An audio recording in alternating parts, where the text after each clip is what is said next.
Hello guys, I'm going to be continuing on, well I say continuing, going to be starting the texturing today, got there eventually. Going to try out Substance. I just kind of want to see what the pipeline's like. I want to see if I can kind of get usable textures within an hour, 2 hours, see if I can get the colours working correctly and all that sort of stuff. Since I'm using Arnold, it should be a little bit easier because it's a bit better integration. But yeah, I'm just going to give it a go. If I don't like it, then I'll just go back to using Mari. But ideally, I'd like to switch to Substance just because, well, I own the license for it and it's not like really expensive. So this will allow me to kind of use it for freelance. So it's worth kind of looking into. But yeah, so in terms of where we are at the moment, we got to this stage in the last stream. So we started doing some basic cloth shading, nothing too fancy. Obviously, we need to do quite a lot of work on the scarf, especially. I'm going to replace that map completely. I think the jacket's working okay. It's inflating a bit too much. I do need to kind of solve that because it does look a bit chunky. But once that's fixed, it shouldn't take too long to kind of get everything where I want it. And then I've added a very subtle fog to the whole environment and put a green light inside this just to add something of interest while it's in these early stages. But yeah, so I've already exported the character and I do need to get it into Substance. So let's get started, I guess. Start a new project. I'm going to go with Metal Rough because that's kind of the standard. Then projects, person projects, StickyMonsters, scenes, texturing, mesh exports, chart kid. Get that in there.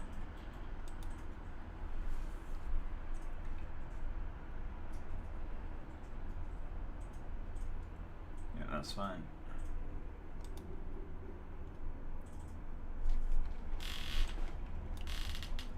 So I don't know how the shader group thing works because I've exported both of these with two different shader groups. So everything that's clothing has one shader on it, and everything that's not has, well, something else.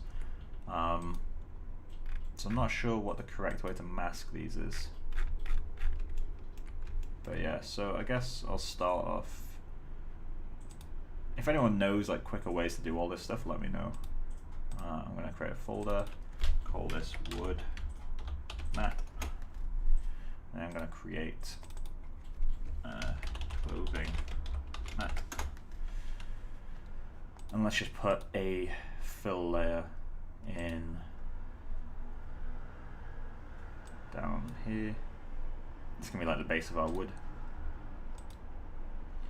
And let's just wood fill. And let's create one for you as well.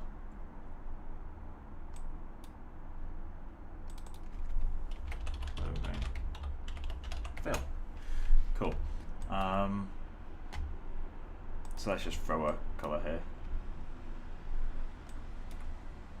Cool, so it takes a moment to kind of propagate across everything, as you'd expect.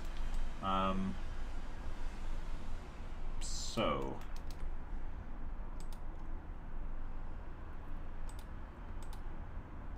let's see if I have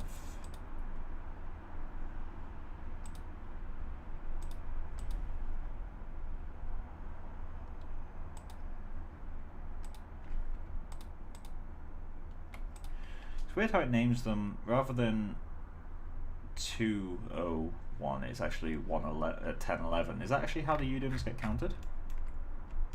I mean, I imagine it is. It's kind of weird. Anyway, is there a way to mask just these?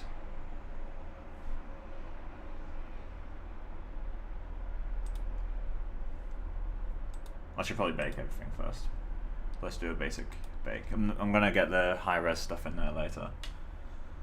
So for now, see if I can remember how to do this.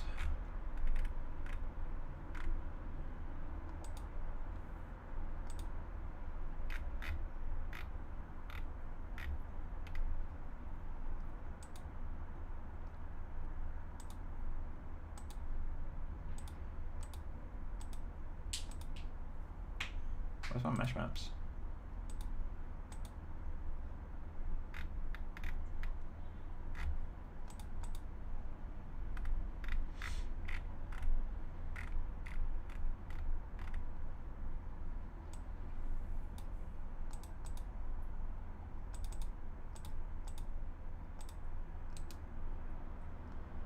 weird.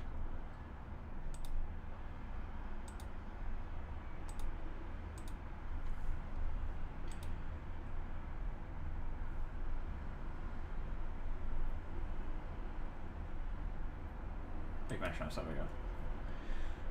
So let's just bake these at 4K, why not? Right now, let's do 2K anti-aliased. And use low poly as high poly. I guess ID will be helpful. Leave that to do its thing for a moment. I'm not going to do a huge amount of this, to be honest.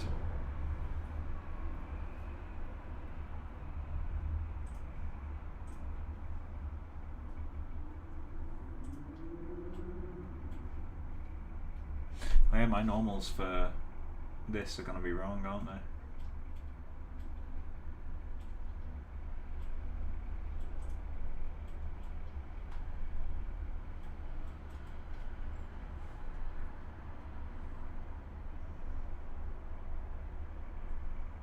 Maybe I should export a smooth version of the character for all this.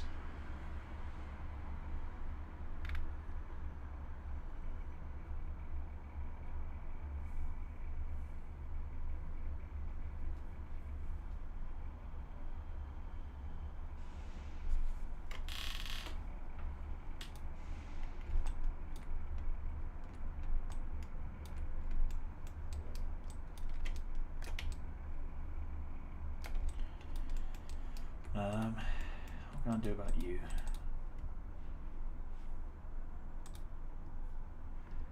Well, let's create a mask on this guy. Add a black mask.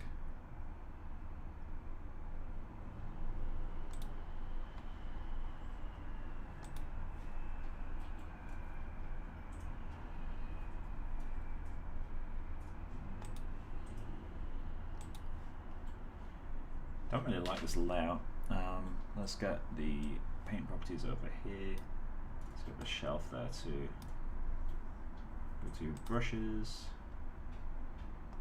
and this will do for now. Oh, I guess this will do for now. So let's just quickly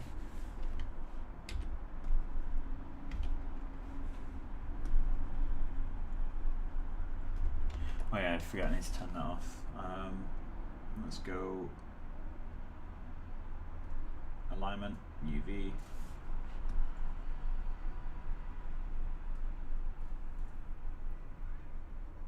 Just to make sure we're not painting on the rest of the mesh when we do this.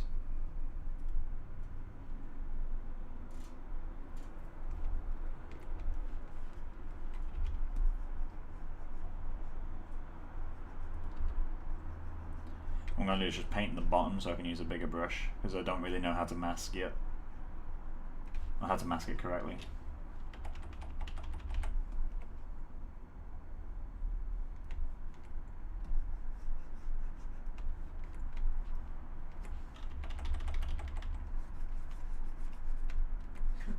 Facebook autocorrected Zuckerberg to Zuckerberg, and I've never been more appreciated.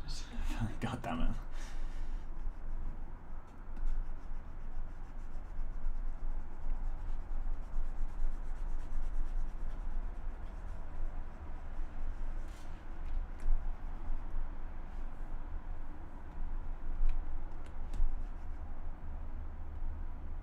What is going on there?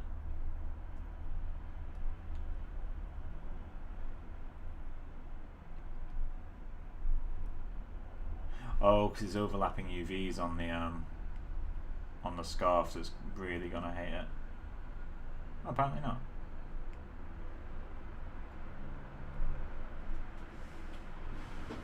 I don't know what's going on there. Let's set the size space to viewport. That's better. I'll have to go through and remove all the paint from the other UDIMs now.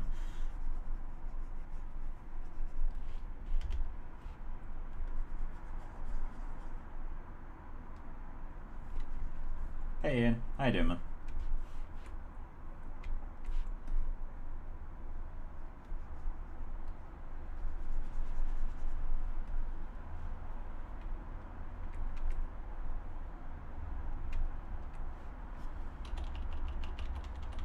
may end up in the end doing the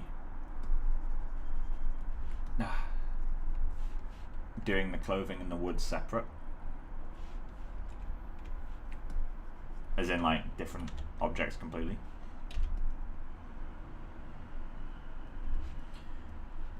Either way, we got a basic.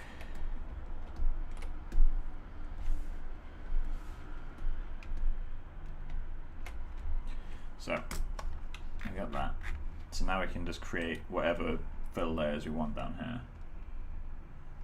So let's grab a material, search wood.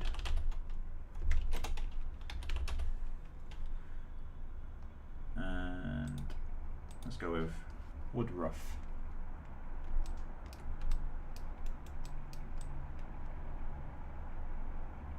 We only need to rotate that 90 degrees.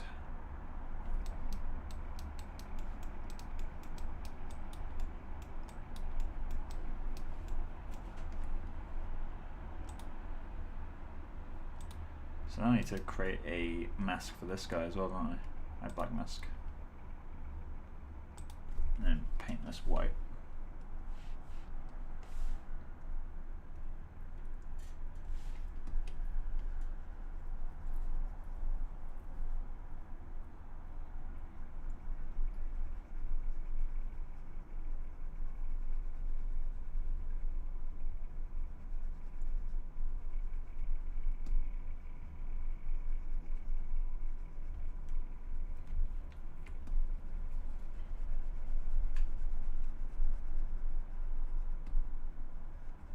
Yeah, as I was saying earlier, like, I kind of plan on trying to use Substance as if it was Mari. Like, obviously use the strengths of Substance, but try to work in that very heavy mask-based workflow. I don't know how smoothly that perform, but again, I just want to switch software really.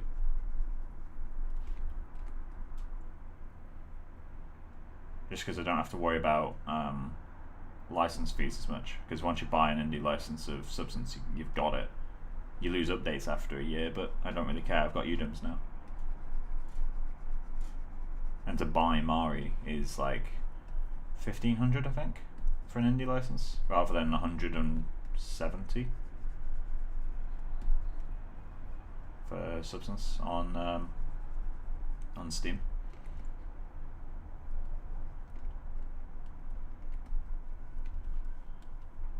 There we go.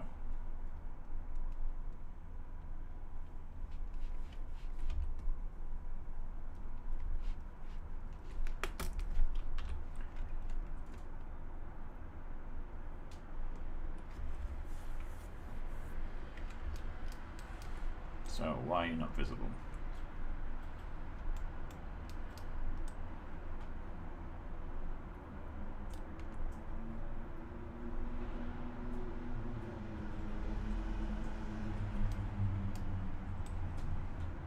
See, people in LA should have no reflectivity, shouldn't it? Or should it not? The So people. You can't see Well, technically the people as a whole, so yeah, it just this is modeled like over your eye. yeah. Why is this not? So I'm guessing it's just pure black with no speck. Oh, that looks better already. Why is that asking out the wood? Grade the eyes though. Let's see where the renders are from before. Why is that replacing?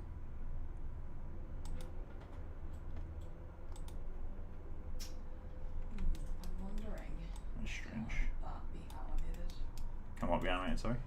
or rigged? Her pupils are very, very small now compared to what they were, so I'm wondering can it be rigged to me, you know, like that kind of, you know what I mean? Mm-hmm. I'm wondering if they've done it, but it should be okay. If not, I can do it by model.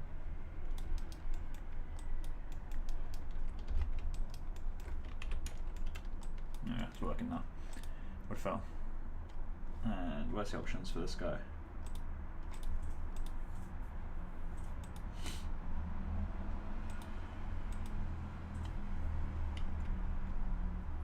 Ah, there it is, rotation.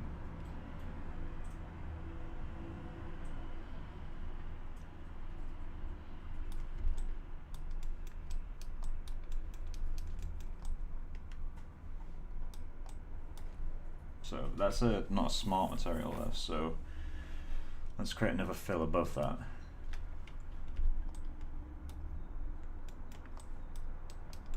I do like the normal map details I'm getting from that though. Kind of cool looking. We'll be adding paint over the top of all of this. But let's get a smart material in there to do a bit of work for us. And in the meantime, turn off that as well.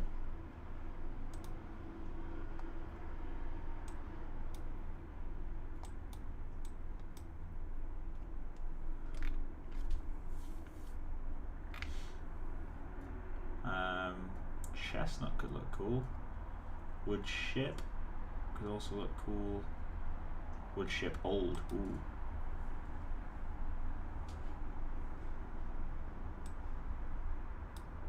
Not really.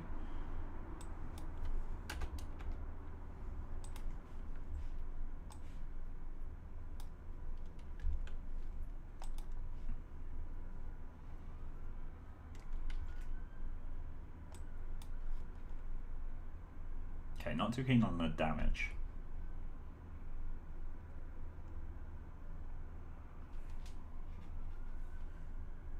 Slightly calculate, it might have something that it needs to do.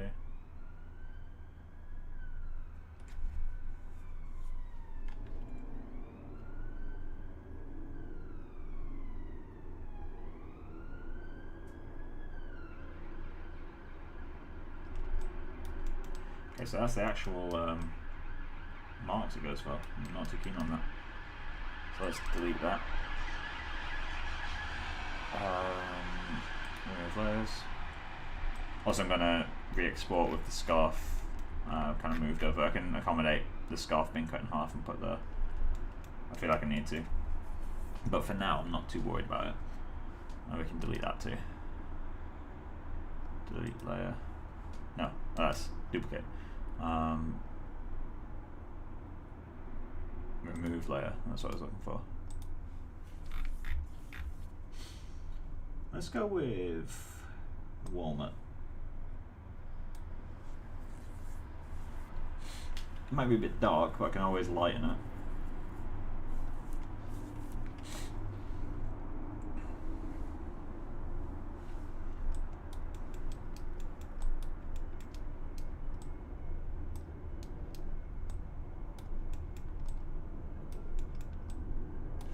I might prefer the other one.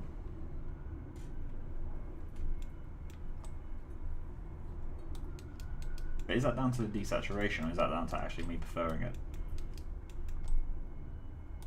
Also, should I change the sample space of this to triplanar?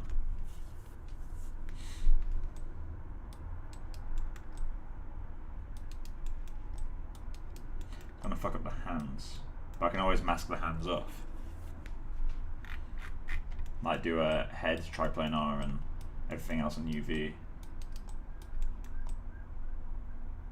Because for me that works better. Maybe it's a bit too small.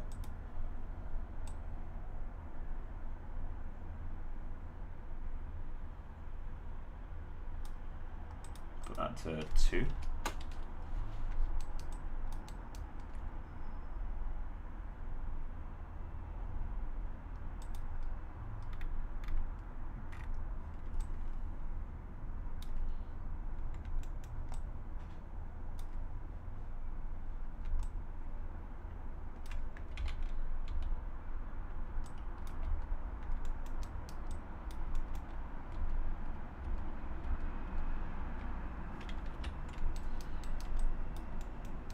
Yeah, what I'm going to do, I'm going to smooth everything and bring it back in with the scarf cut in half.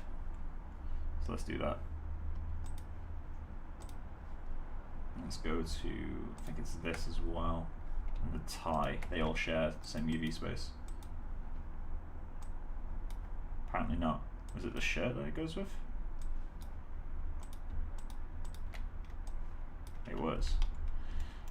Okay, so if we grab these, move them up, and grab these and move them that way,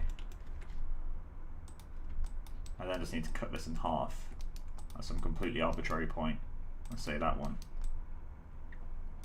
Ideally more towards the back, I guess.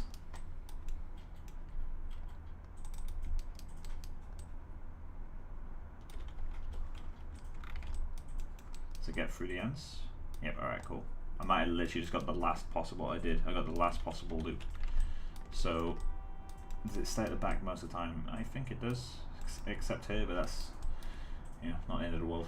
Let's get those UVs back up. Cut UV. Let's move that there.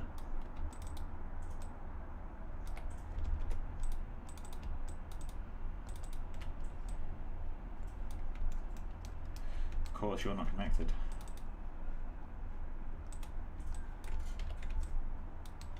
Let's solo this. And turn off this horrible viewport mask.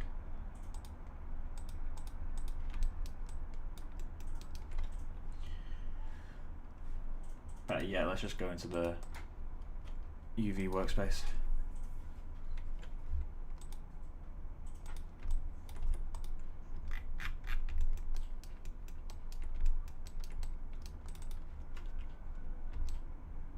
Flip.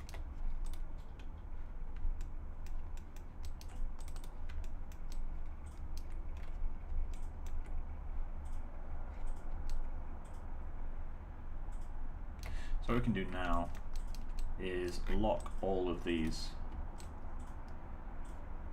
or pin even. Let's just give them a little bit of space from each other. Because I like these UVs exactly where they are. Obviously I'm going to move them back over here, but in terms of their kind of straightness, this is exactly what you want. So let's pin all those. So in Tools, Pin. Yeah, so they can't be moved now. Well, they still can't be moved. Why can I still move them? Pin selection, there we go. So now when I grab all these, and let's just hit unfold. Okay, let's convert that to faces, to contained faces. Let's go with what I'm looking for right now.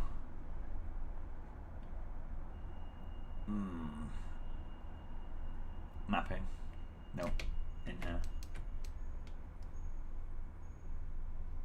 Mapping, there we go. Planar X. And what are you? Okay, let's undo that.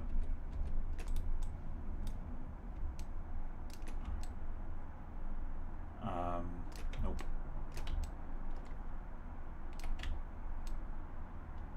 Mapping. Probably not. Can you just let me do it in the viewport? Convert faces. Cool. That's all of them this time. Then let's go into edge mode. I don't know why it's not displaying it. Do I have selection highlighting turned off? I do. Grab all of this.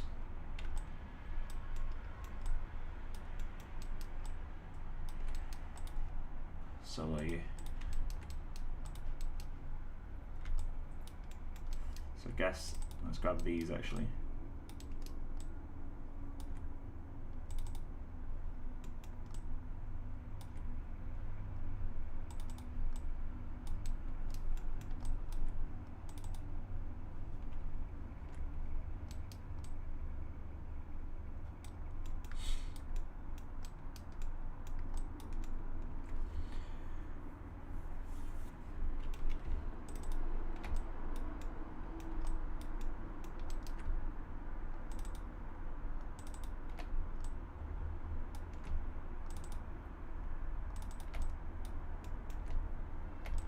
That's not what I want. I need to pick a side and be consistent. So that one.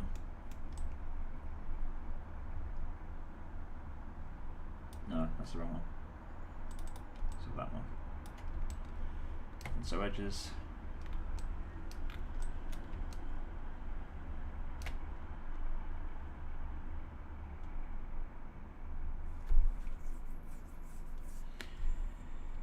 Okay. So then That's clearly not worked.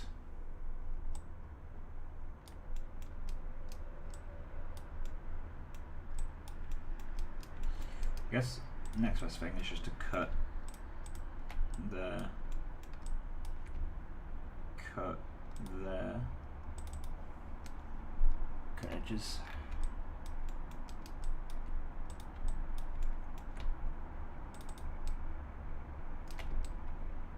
Oh yeah, it's in there. Cut.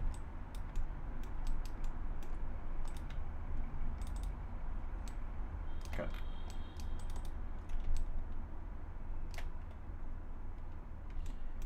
So you're very clearly got some free will going on. Let's grab you. So you've got your own thing. You've got your own thing size. You. There's an edge there somewhere.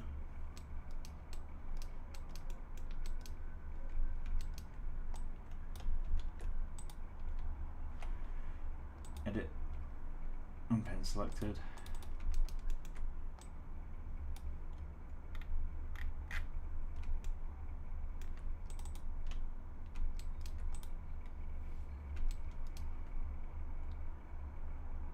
Oh, these are going to be frozen, aren't they?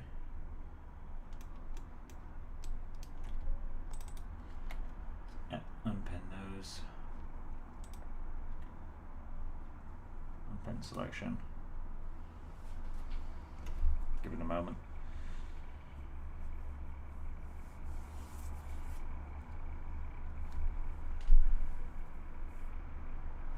There we go. Now I can unfold this.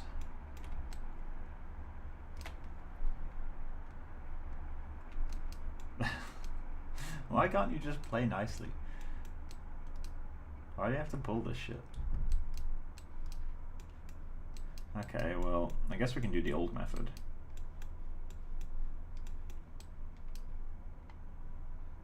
So, these are all perfect quads, technically. So what we can do... Oh, they're not going to UV as perfect quads though, because some of them are compressed and some are stretched, because they have to be, because it's cloth. Oh, okay, so what do I want to give up most?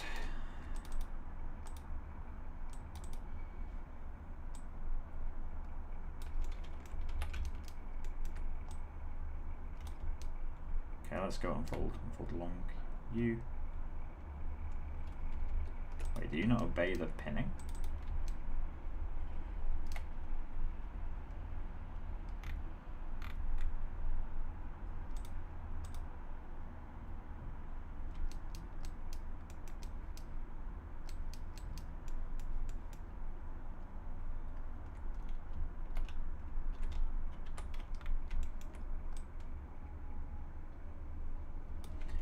Okay, so I guess we can try straighten.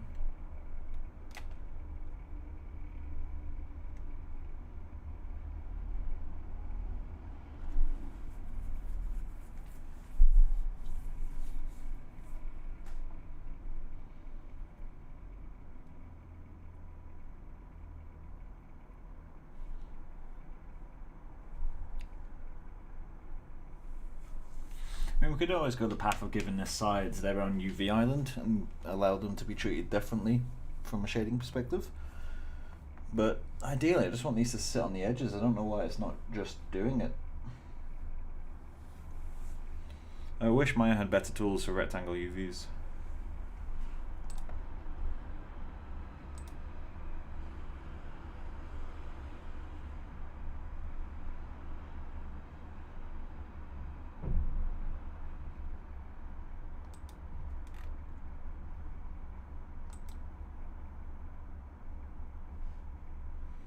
Hopefully it's not crashed.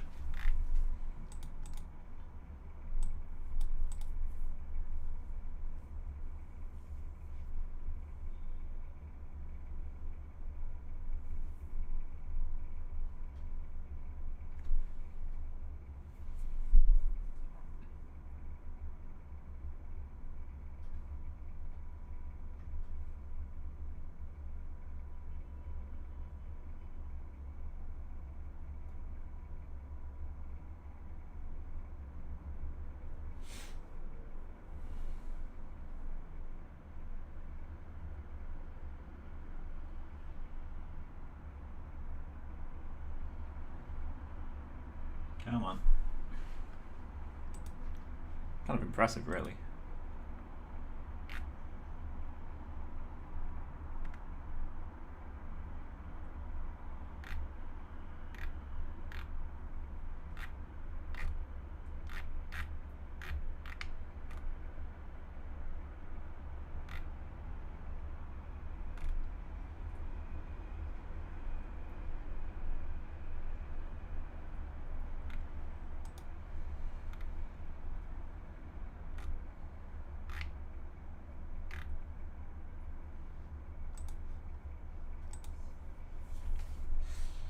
Should I give up? Should I let it die? Guess while it does that, let's have a think about what we're doing with this guy. So, you only need to duplicate this. Would fill head. Oh wait, I just realized how you mask by Udemy.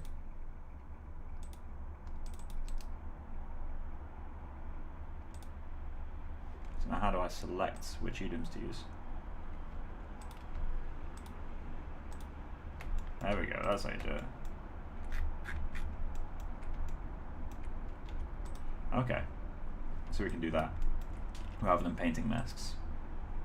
So let's get rid of you. Remove mask. Remove mask. That would be a little bit easier for it to run as well. So exclude all tiles. And let's just pick you, you, you, and you. Cool. There they are. Okay, cool. So now if we duplicate this guy, this one can be wood fill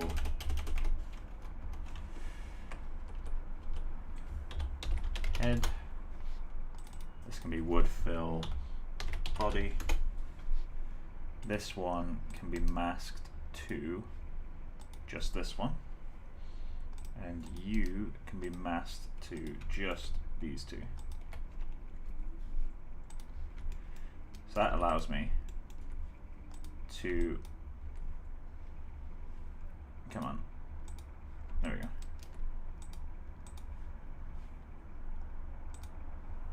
So the head works better with the triplanar.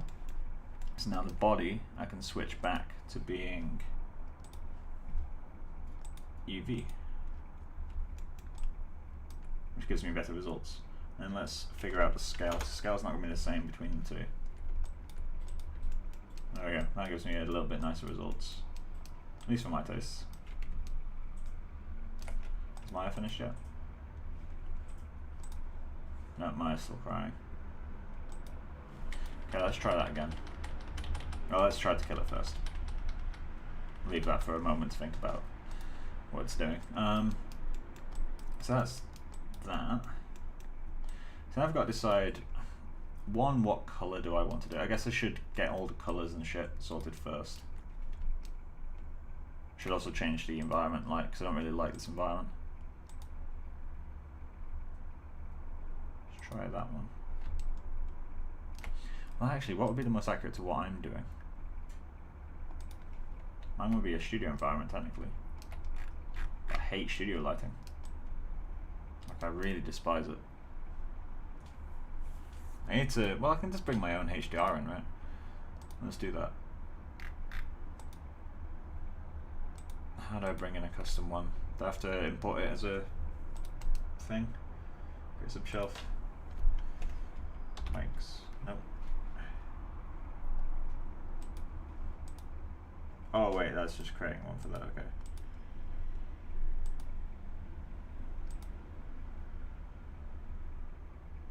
Import resources. Add resource. Let's go to my lit environment, scene textures, HDRs, bathroom.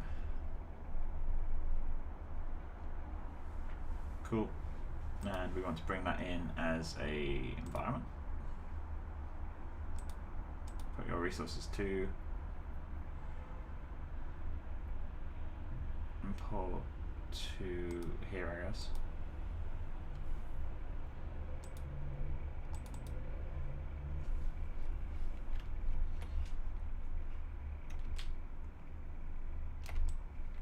Seems a bit darker than I expected. Add a little bit of exposure. Oh wait, why was exposure set to -7? 0.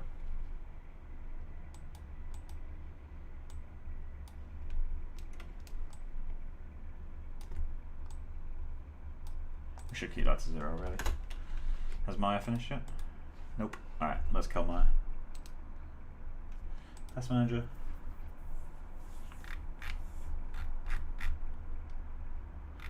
Where's Maya?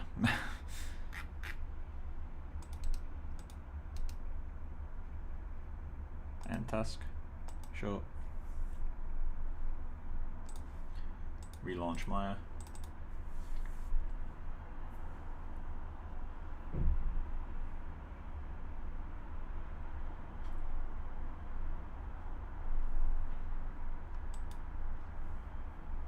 Set project.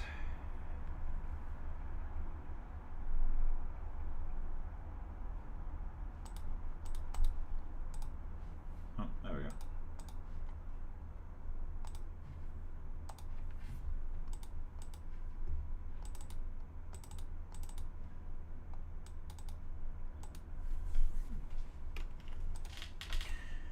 Well, that's everything I think. Right, so I definitely want these to be lighter. What about the face though? Let's work on the head and then I can duplicate that back down. So color, let's brighten you up a little bit. Maybe not that much. Maybe a little bit more saturation. Weird how adding saturation makes the value feel lower. Like, I know it's not lower factually, but it feels lower. 0.8 roughness, let's try lowering that.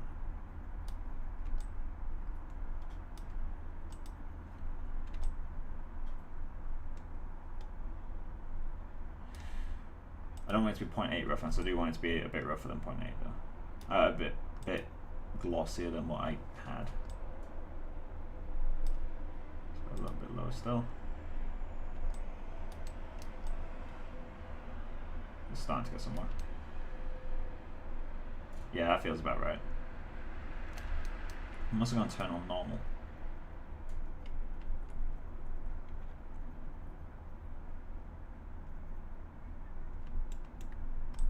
It's a little bit strong. Do I have to turn off height for that to work properly?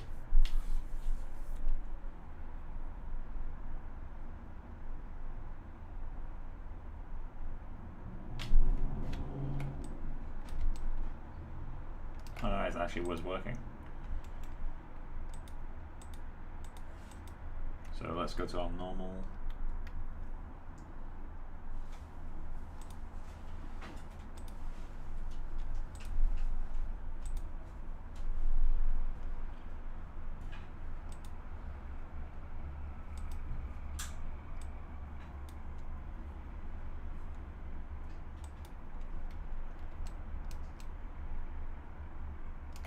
So insanely rough.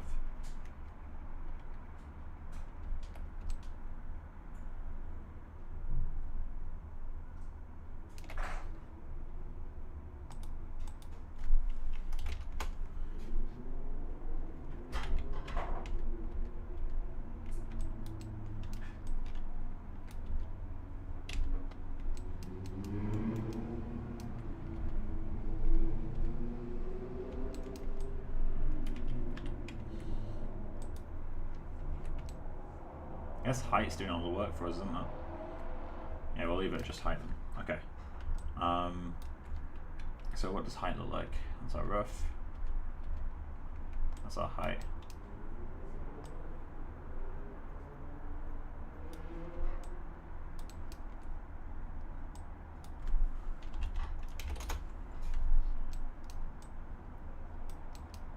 Is that in float?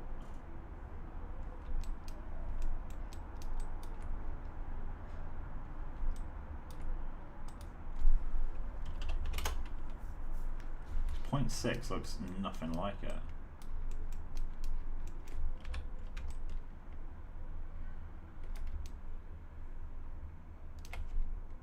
Let's put that back to its default. We'll just have to export it at 16-bit or 32-bit if it can actually do it. Let's get back in here. So let's fix those UVs. So switch to the UV window, UV editing.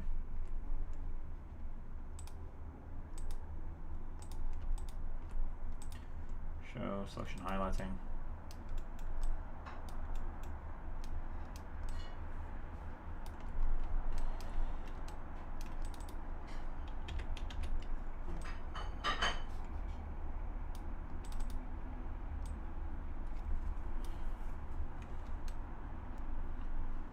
Flip hue.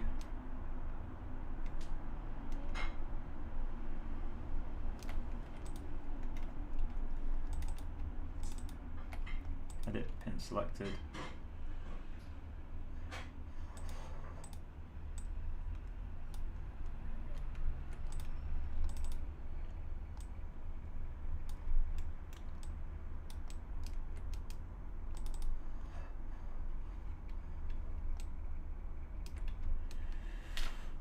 Moving some edges.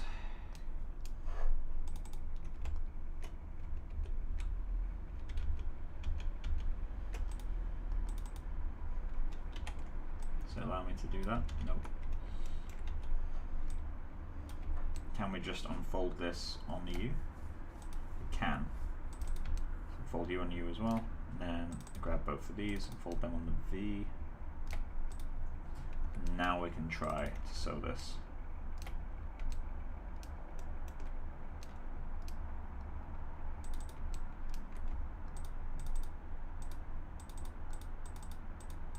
Actually, it'd be easy to go the other way, wouldn't it?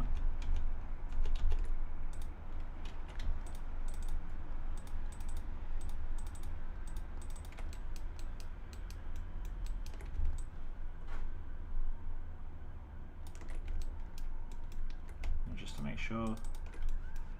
Right, so now let's try unfolding on U. And now let's try straightening it, although I can probably align it manually, right? Might be a bit easier. Align UVs, let's go center U.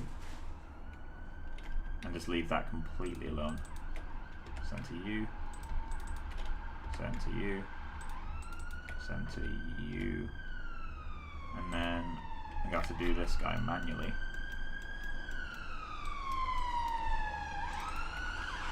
To you. Cool.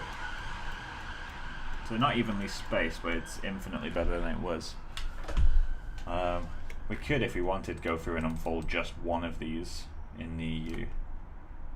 And let's see how that does. Weird. Okay, so that's one. Let's just alt-save this scene. Look. What? Are you cake? Nice. Becca's obviously Becca's back from Ireland. Hello, Becca. Howdy hey. Howdy hey hey. She's come back with a load of like baking supplies, and it's really cool. I think I'm gonna make a Halloween cake and get some almonds and make it like a little angry face.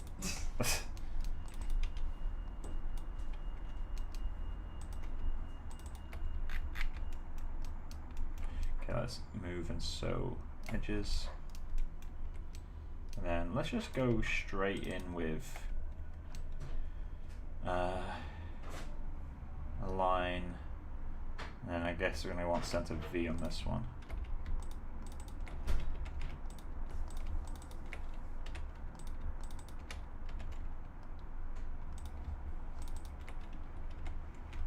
Cool, that one was nice and quick, so let's do this one next.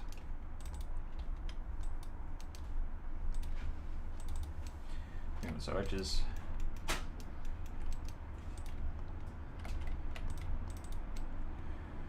Line UV, center V.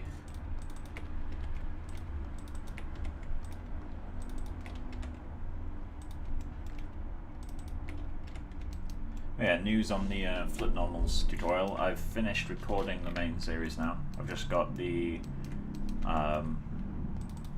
final, what's the word I'm looking for right now?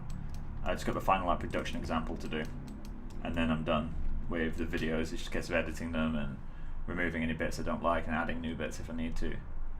And then we should be ready. I'm looking forward to having it done. Let's align UVs, center U.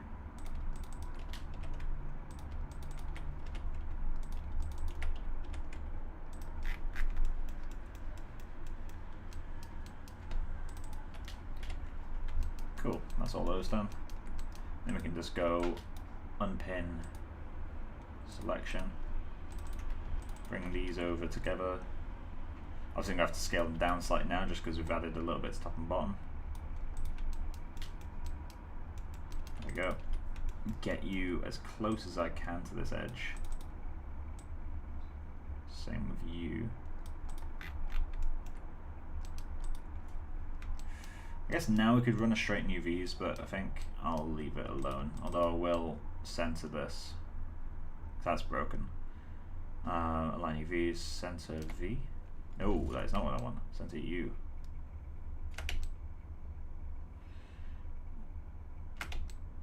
There we go. Center U.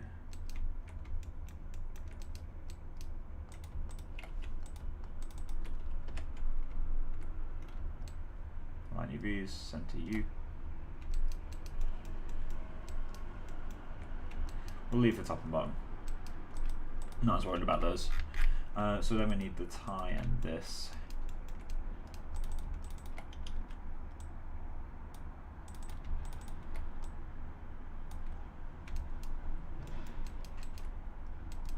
Cool, so that's that done. Save that.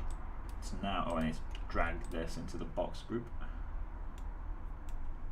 Cool. Kill this. Go into the My Classic. Cool. So, first to be worth doing now, I need to smooth everything. Just to get the bakes a little bit nicer.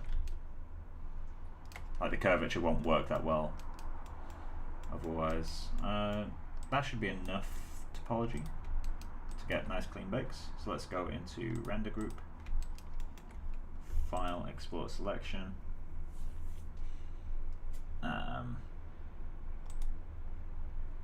texturing, mesh exports, chart kid, export over U, and let's just update this guy. Edit, project configuration. Just realized I need to change that to OpenGL. Import him back in.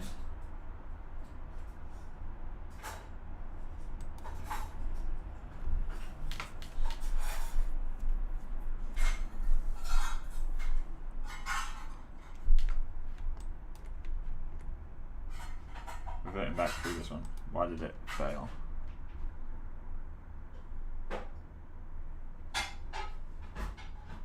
Scales do not match. Sure. Edit, project configuration.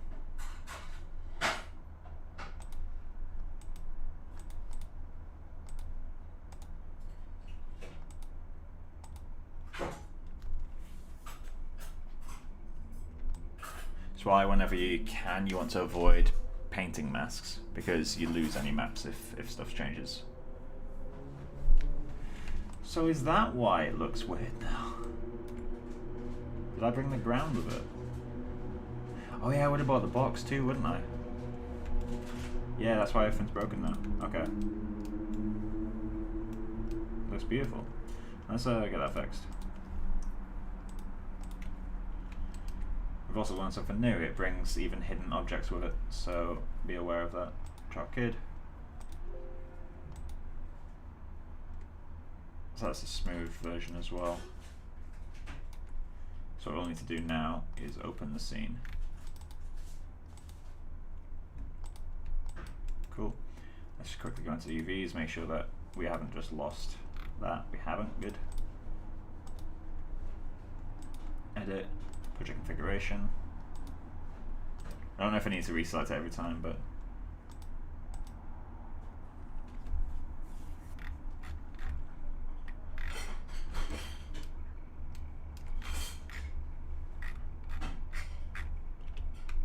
there we go.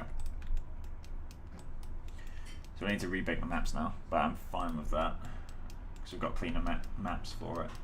I also need to save my scene, so I'm going to save it first, I guess. And let's go into, I'm curious as to how big this file is going to be. I've got a feeling it's going to be massive. Scenes, texturing, map exports, let's just go substance files, char kid 01. Let's just add texturing. And out of curiosity, while that saves, I'm going to check the size of that file.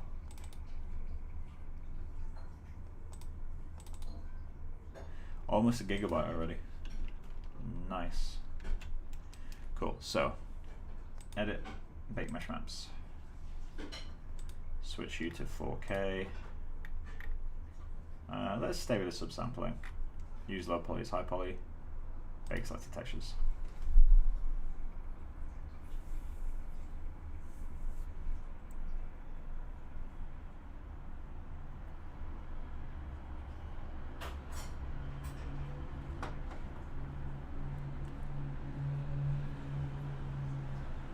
So for now, just while the model's in kind of a state of flux, I'm going to go as far as I can without... oh, do I need to fix the normals on that still? Or is that working just fine?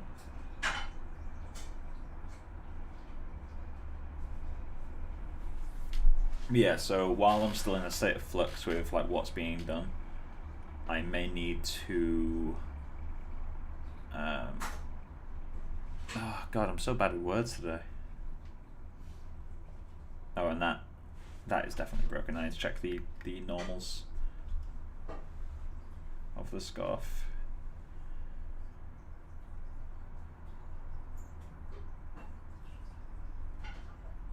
Oh, do I actually? No, it looks like it's working this time. Okay, ignore that.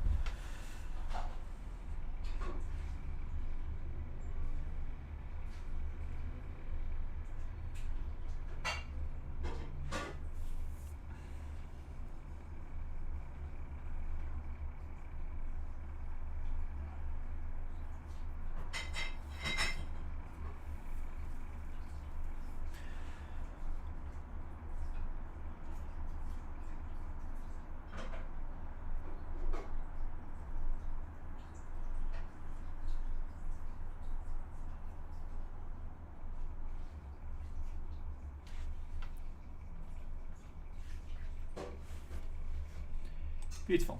Right, so let's resave this scene. Now the scarf is working, that's good.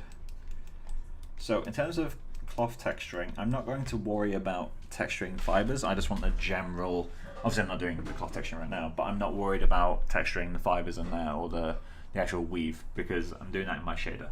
So doing that in the textures as well would just mean we're stacking textures and they won't match, like they really will not match. So it'll look stupid weird. Don't know why this just opened. Let's save the scene while I'm at it anyway.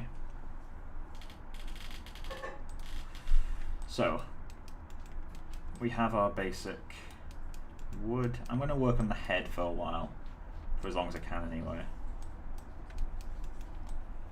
And then, yeah, I quite like the depth. This shininess might be a little bit much, but I kind of like it, so I'm going to stick with it for now, and we can always get rid of it later if we want to. One thing I don't particularly like is that, because we're doing triplanar, this eyelid is getting the same bit of wood grain as everything else, whereas really it shouldn't. So maybe at the very end I'll do an eyelid wood fill. Let's do that.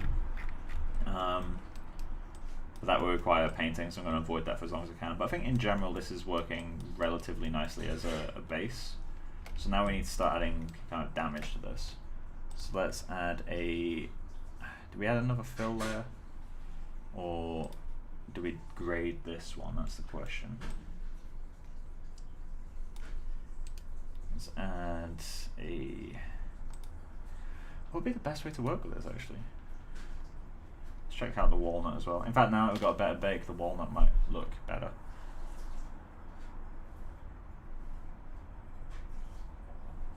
Nah, walnut does not look good. It's just so dark. These aspects of it, like, let's see actually if we can get like a good looking walnut. So let's turn off the wood fibers. So what is that? Oh, so that's the large scale. Alright, cool. We got the sharpen, which I actually prefer it without the sharpen, to be honest. The sharpen's just adding noise in my mind. It's not actually adding appeal.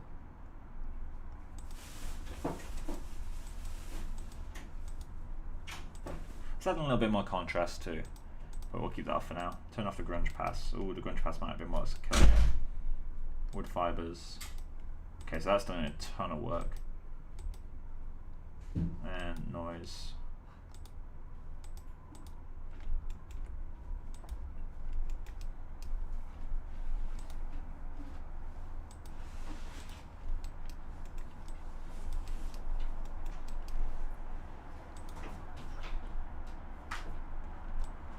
Yeah, not too keen.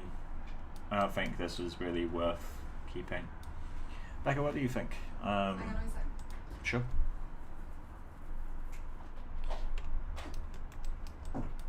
So, give her a moment. Yeah, no worries.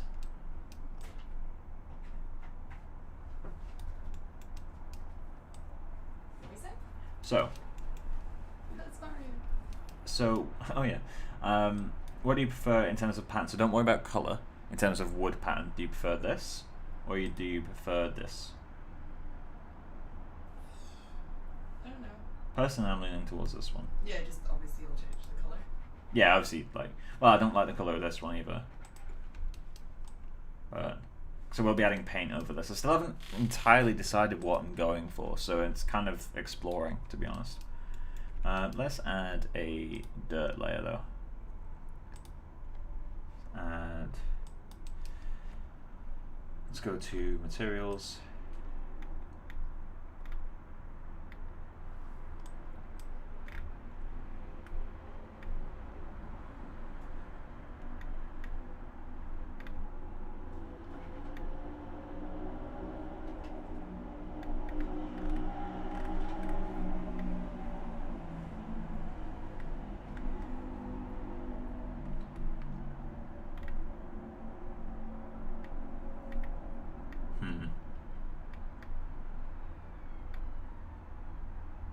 Let's try mortar wall.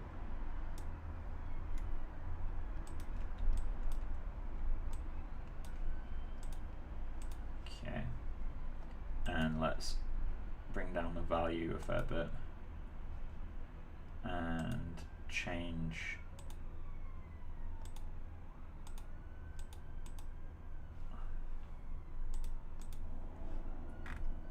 there it is. I always forget where that is. Triplanar.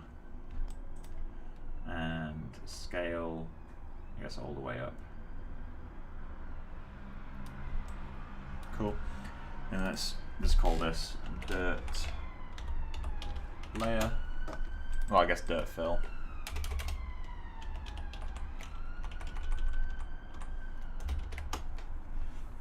Let's delete you.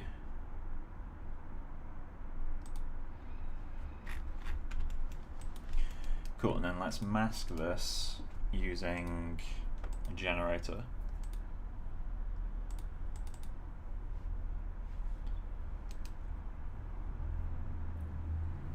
Generator.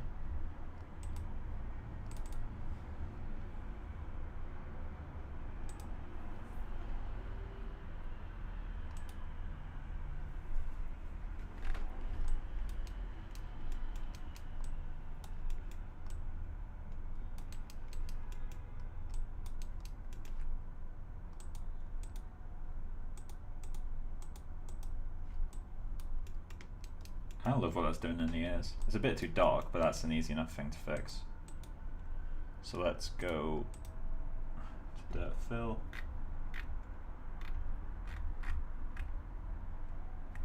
I guess that one's working actually, so let's go to this dirt. And do we have edge masking on? Let's turn that off.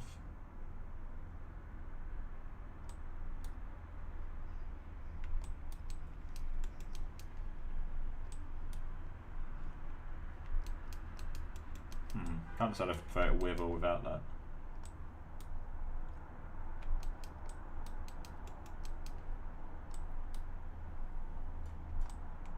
It's had a little bit of it, not as much as it originally had. Cool. Grunge amounts, that's 0.3, let's remember that. Definitely need grunge. Just guess how much. Definitely not that much. And 4 is the scale.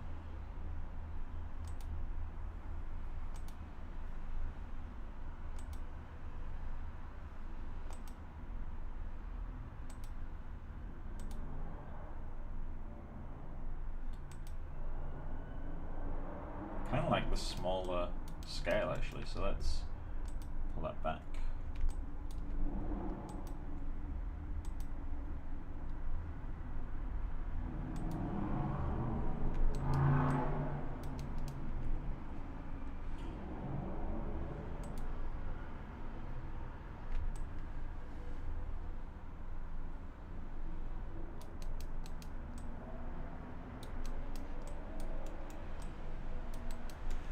This is where texturing things on their own would be helpful, because obviously I'm getting the scarf and the hat, which doesn't make much real world sense to have those. I can always paint them out, that's not really much of an issue. So I guess we'll keep that in for now. And let's just lower that dirt level to 0.75.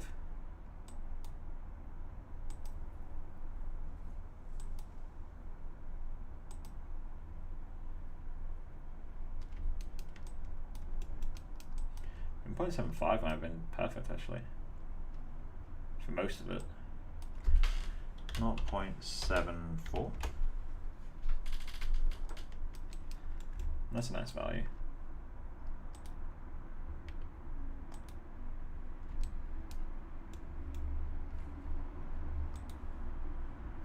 Oh, I guess we can check the curvature. So that's 0.5 is what that's set to.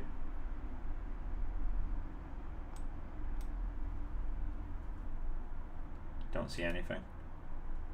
Whenever I don't see a change, I get nervous, so I always set it back to the default. Curvature type, that's fine. Nope, 0.5. AO radius, bring that down a bit. Oh, this is for micro details. Okay, let's ignore that.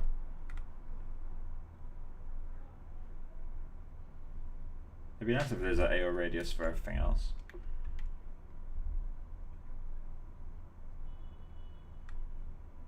Cool. Well, we can always paint out the areas we don't want. So then we're going to need a worn out point. So let's add a fill again. Then we'll be adding paint on top of this at the end, which will be kind of like, I don't know what colors we're going to go with yet, but maybe white. Maybe white could work. But it'd be incredibly damaged. So what do I want with you? Technically this should be a layer below the dirt.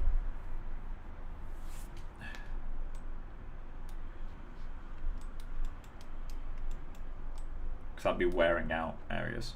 So now what we can do is wood worn. Add a black mask for this guy. Then add a generator. And let's go with metal edges. No, fiberglass. Let's give fiberglass a go. Are you using preset materials? How dare. I'm using presets for as long as I can. Let me see. There's different materials. It does look from Mario. I don't know how I feel in the wood. I thought more of a honey color. Honey? Yeah, I think that's too dark. Too dark? Mm. Can you send me an image of what you think? Because when you say honey color, I don't think wood. Honey would, like a maple, hang on.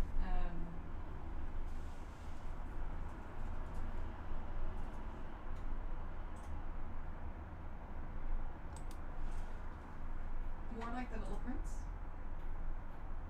Huh? The Little Prince? Let me just Google Little Prince. Sure, but he's not made of wood though, right? He has the kind of, I think he's supposed to have a vibe.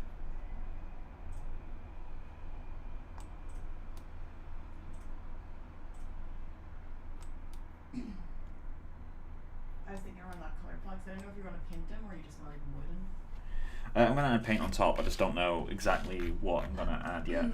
See, for me, it should feel almost like more kind of detailing, you know, like that wood detailing, like as if someone has scratched it, or not scratched it, like carved, like the grain is more like indented. Yeah. Have you tried the American one that turned off all the glossy? The American, there's an American wood and substance painter. I can give it a go. Give me a moment. It's super, no, it's super shiny. You need to fix it. But I always use it for my base because I actually really like it. It's really fun. I'll turn grunge like all the way down. I'm basically now just trying to get like the wood to feel worn out in some areas. And I can just change the colour of this.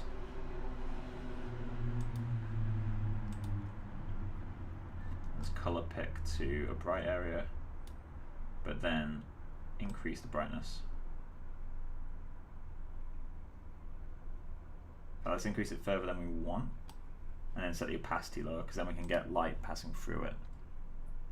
So, and we'll only use colour in this. Well, I guess roughness should go up a little bit, or down a little bit. Alright, actually no, it should go up. Cool. And then let's just set the base colour to a lower opacity. And all that's going to do is brighten up some areas. This dirt is definitely overdone. So I'm going to go back in and change that. Dirt. I like the grunge, so I just need to turn down the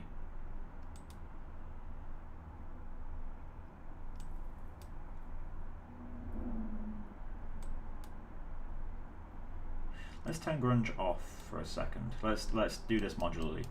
So as I add dirt level, we're going to get the ambient occlusion kicking in. So let's find a level of that that's working.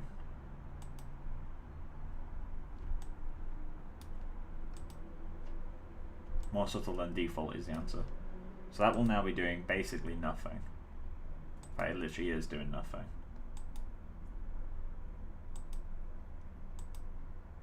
So let's just step that in super slowly. There we go. So I can always just paint in the areas that I need. Let's bump that just a tiny, tiny bit. Cool, and now we're starting the grunge.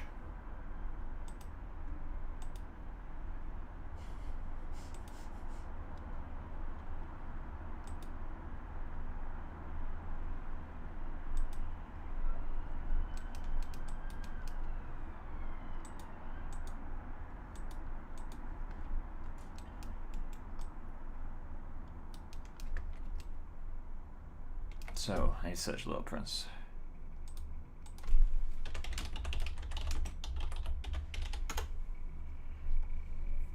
I'm also just going to change that clothing map to not be black, or not be red. I'm going to switch it to more black.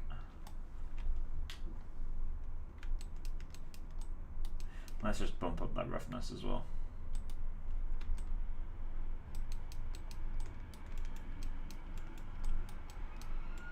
That looks interesting. I'm not sure I like it.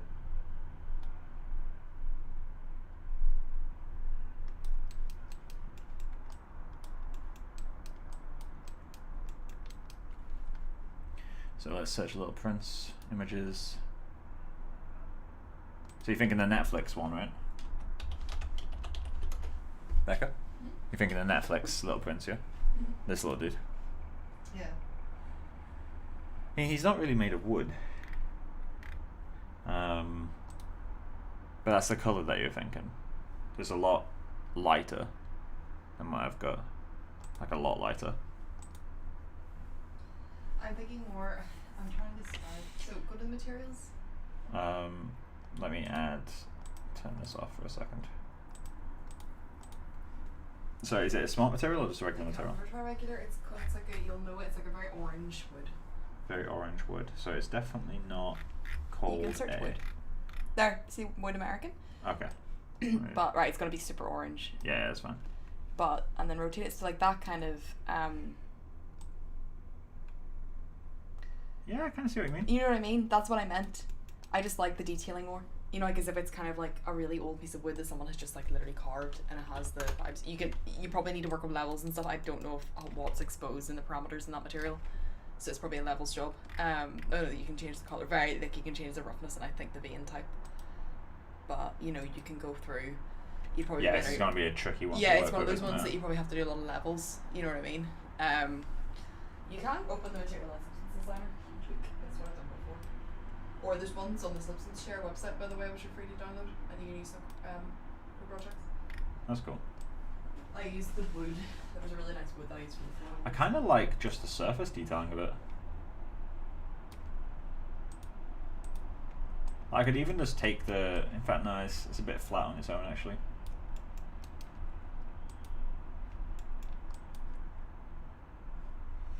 Let's try turning off color for a second and roughness. That does well to add additional veins, but then I've got those in my displacement, so I need to not add those. I kind of prefer this one in my mind. Like, it looks cool, but it doesn't look like what I'm looking for.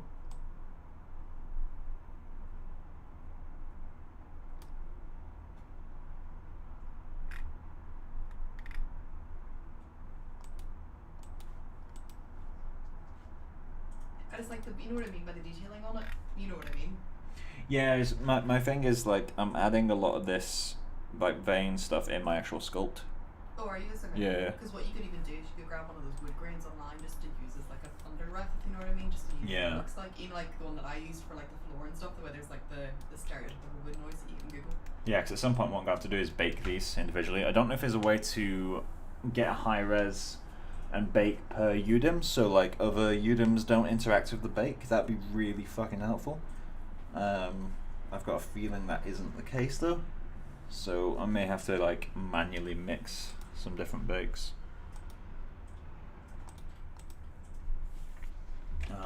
Anyway, so let's turn that off. Remove layers.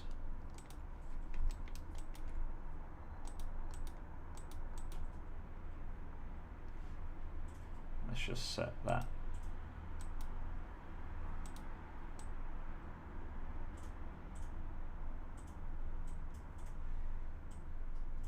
Around where it was is actually where I like it. Add the dirt back in. And we can add a paint on top of all this. So let's just create a wood fill body.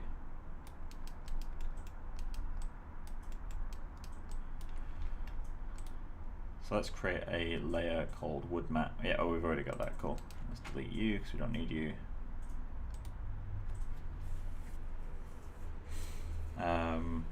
Minimize you. Create a new layer, or new group even. Paint mat. And this one I'm going to mask to only the head. And then let's create a fill layer in there.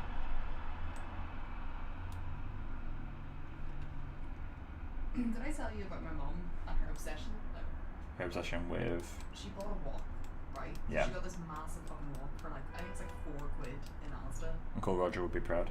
Uncle Roger would be he would be so proud. And she got this wok and it's huge, like Mike, it's like this size, like it's a huge, like it's yeah. Like, serve multiple people, like many people. Yeah. So my mom literally uses it for everything. She made pasta during the week in the wok. Oh my god. It's amazing. She's like, no, I love this. It's so funny. Huh. What are you?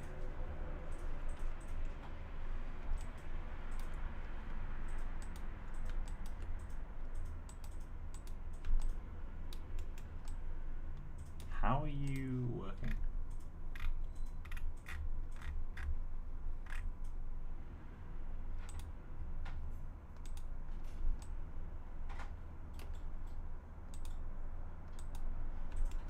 What?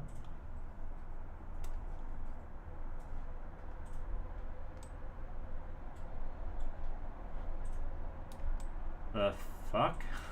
Yeah. This material. What What is are that? you? This is paint roller. That's cool. I mean, is it? Yeah, I don't like that. Let's get rid of that. Remove layer. I'm sure it has some amazing features that I'm not taking the time to look into. So I'm pretty sure there's a painted wood material, but I don't want to just take the painted wood material. I could even get like a painted metal and then just turn off all the layers below it.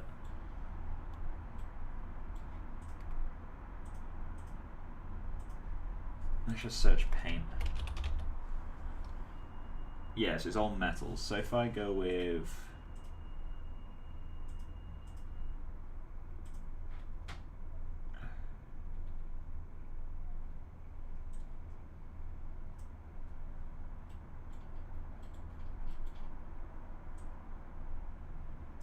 I think steel painted chips dirty. So let's drag that into here. And what I'm going to do is immediately is delete basically everything out of it. Although that kind of looks cool. So we don't want the metal. We do want the paint. The paint should have a height difference to it. So I'm going to...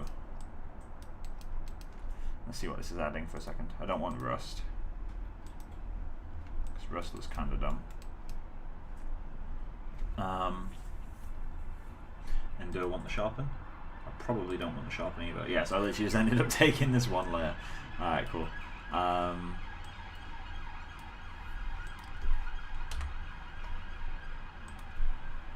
And then what is the mask editor?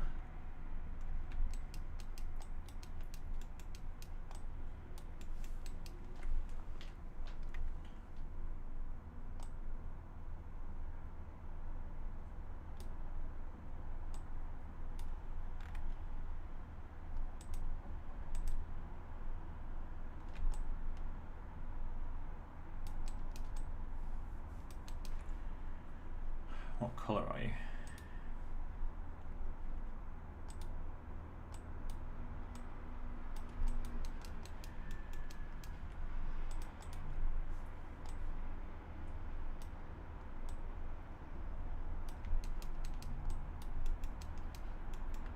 Maybe we should have like loads of different splotches of color on them.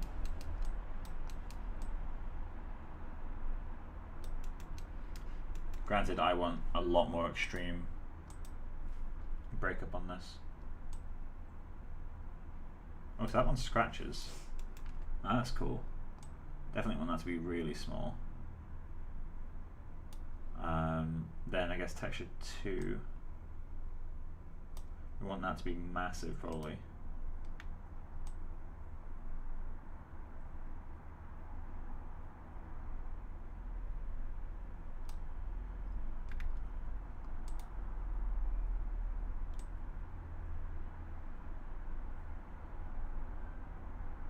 Surprised how little this is doing. Well, it's only going to there, so let's try.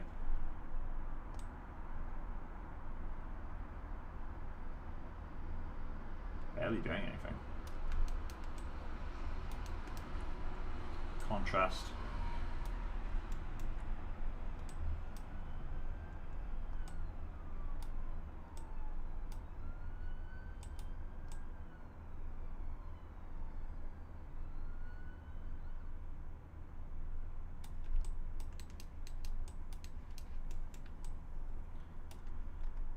Cool.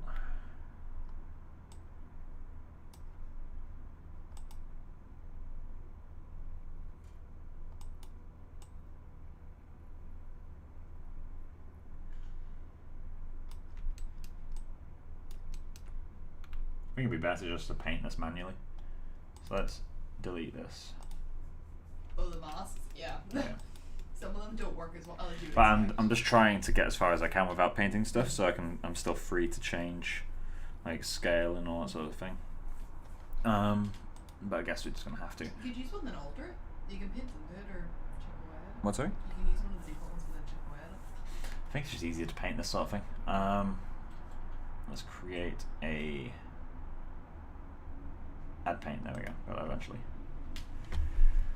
So this is going to need. I wonder what smart brushes we could use. Oh, they're called particle brushes, right? Particles. Is that of interest? Does not work as well as I expected at all.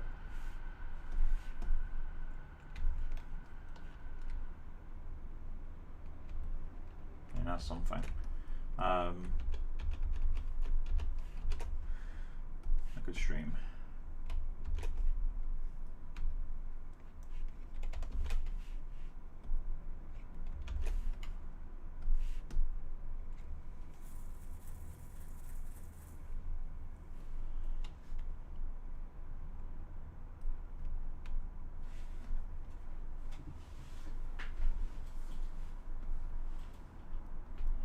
Kind of an interesting base, so let's keep that. Sandstorm is doing very little, so I guess his hat is protecting him. Veins, don't want. Splat, probably don't want. Definitely don't want. Burn. Bit intense, but okay. Right, so let's just go to regular brushes. And now I need to get some reference.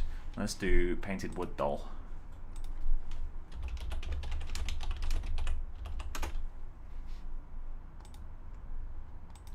Let's add the word old.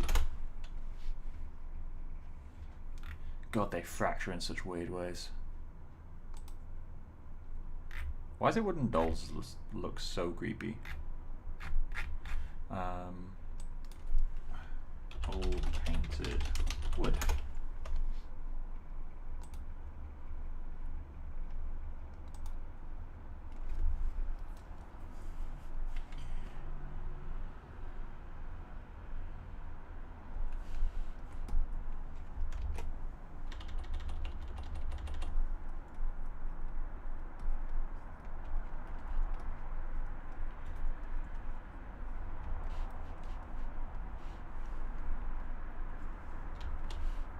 Not really sure. I like that.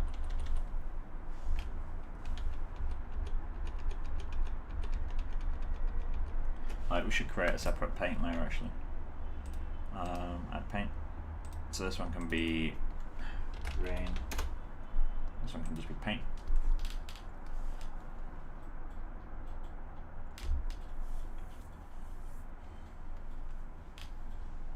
Saving no response. Did an auto save just crash my scene? Oh, there we go.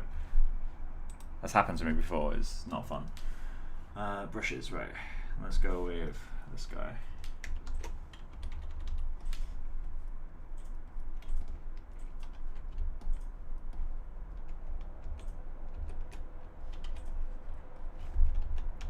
Is there an eraser? What's a shortcut for you? Because I don't want to paint black, I just want to paint. So this is where Mari kicks in. Is like having a node graph makes this sort of change, so it's super, super easy.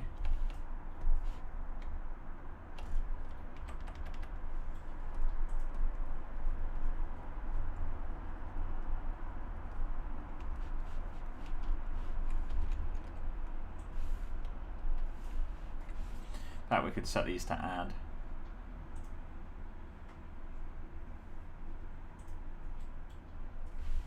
So now I can paint black. Yeah, there we go, that's better. Angle jitter.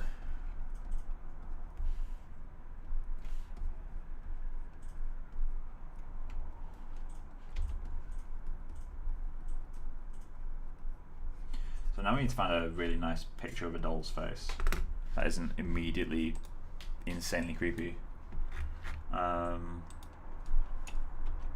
doll.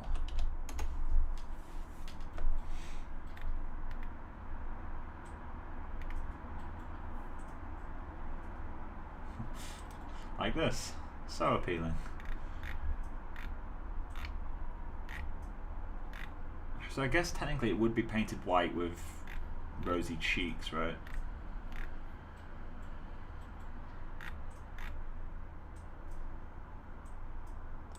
Let's just switch that paint color to white.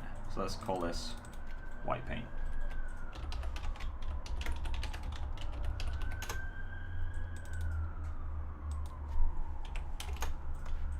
Ah, I'll get it eventually, I swear. White paint. And let's just set base color to... That was less appealing now, to be honest. So I guess we'll get rid of this guy.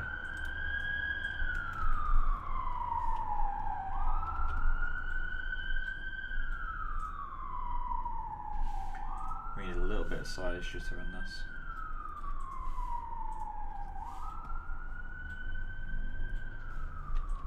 We also need a feeling of thickness, which we're not currently getting.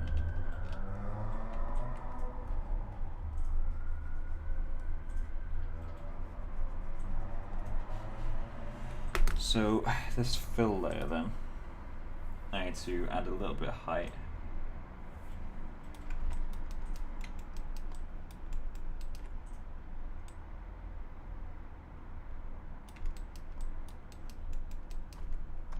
Feels a bit too thick.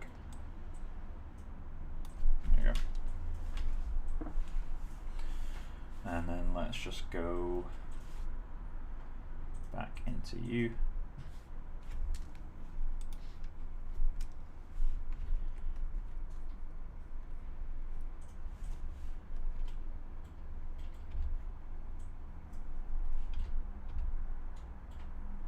Pen pressure's not really working right now.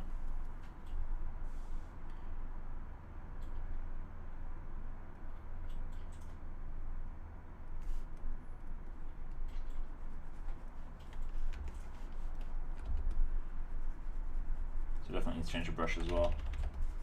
This stream is more of an experimentation, I think. Right, so let's try changing brush. That could look kind of interesting.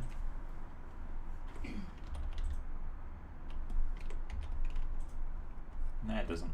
Let's not use that.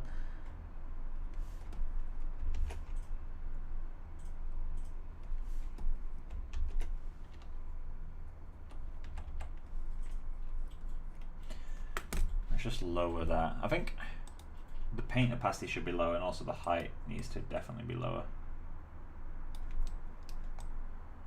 Okay, that's got a bit of depth to it now.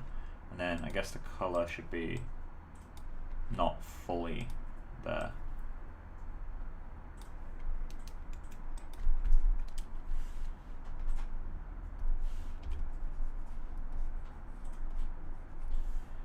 Let's try massively cranking the angle jitter on this.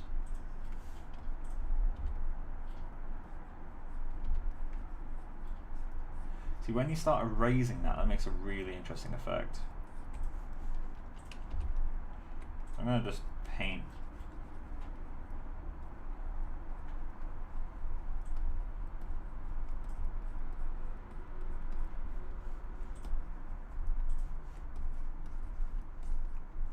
I guess it feels a bit too much like fiberglass though.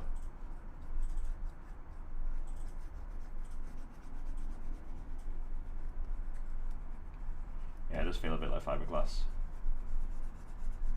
Okay, let's change brush again.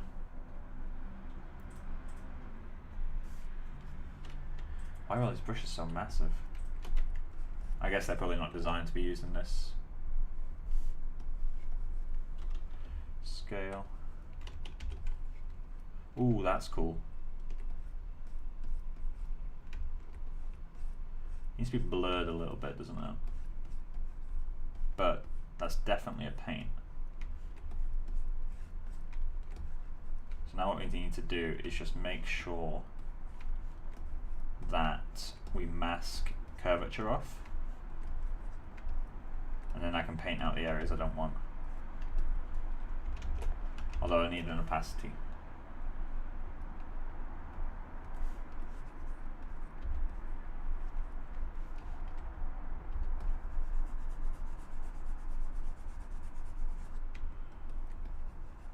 That definitely looks more like paint.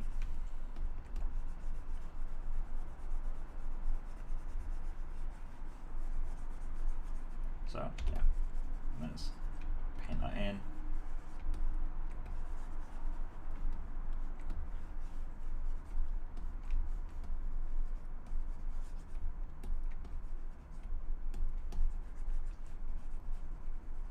Do something like that.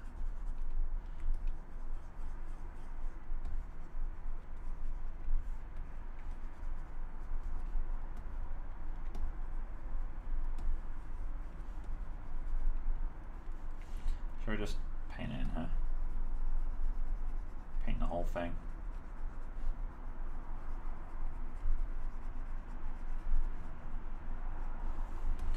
Cool, right, so on top of that we need to add a generator. That generator just needs to be the curvature, which I'm pretty sure there it is. And this should be set to multiply. And we need to invert it as well. So let's change that balance.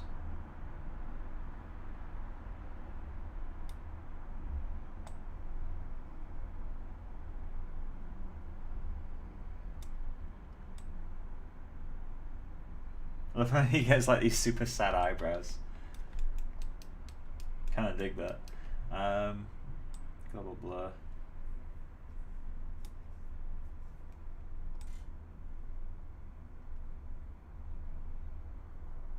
May need a bit more an advanced map. Let's try replacing that with, I guess we can try dirt, but then turn off grunge and invert. But then we're getting this shit behind the eyelids.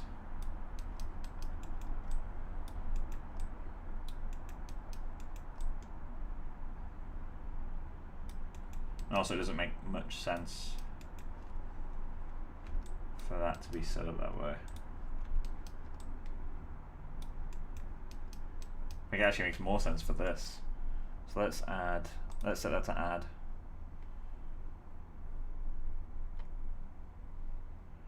And linear dodge, where is it? There you go. And I guess this I'm just gonna have to paint back. Yeah, okay, so we're just gonna have to paint our wear a little bit.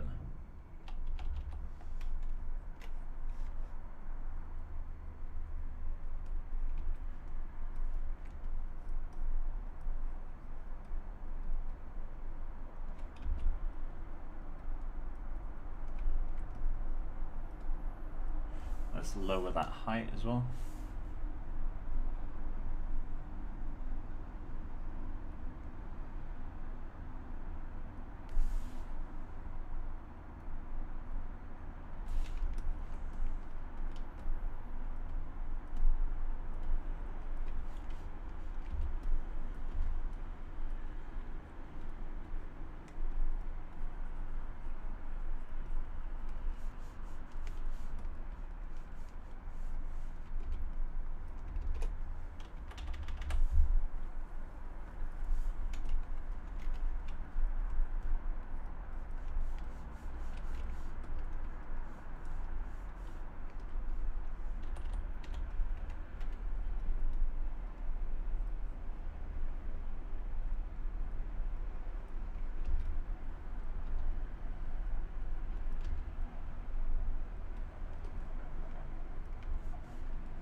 more damaged areas should be like a higher flow, so this is going to be interesting to paint.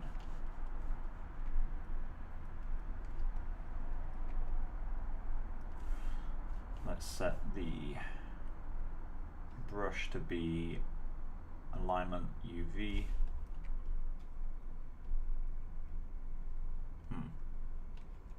Okay, let's not set alignment to be UV. Camera.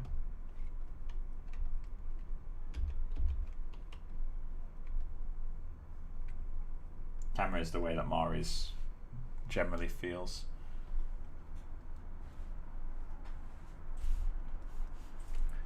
Low the flow.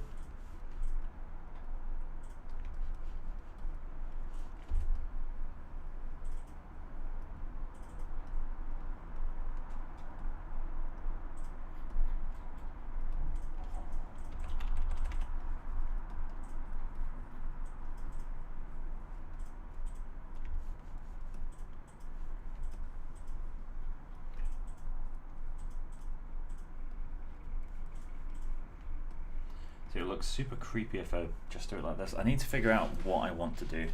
I mean, I could do it without the paint, but then I'd have to find some ways to make the wood look super interesting. I do feel like having that paint, granted not this strong, maybe let's try setting the whole thing to be like super subtle. No, because then it just feels ghostly. It feels like a desaturated wood. It needs areas of thickness for it to work. So unless I just paint like a 0.5 as the base. I guess also it doesn't make much sense for our damage to be the paintbrush.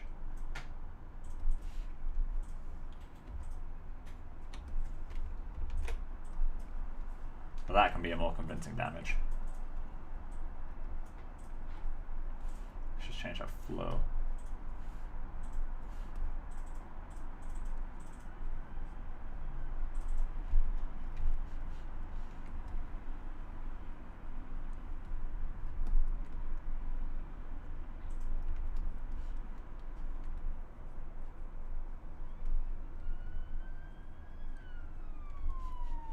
I feel like it needs something.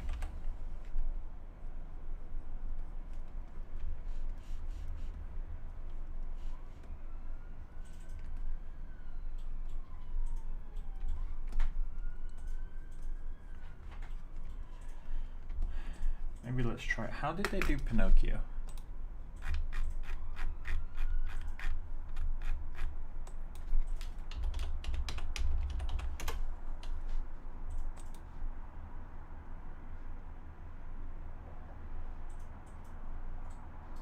Wait, there's a 2020 movie of Pinocchio?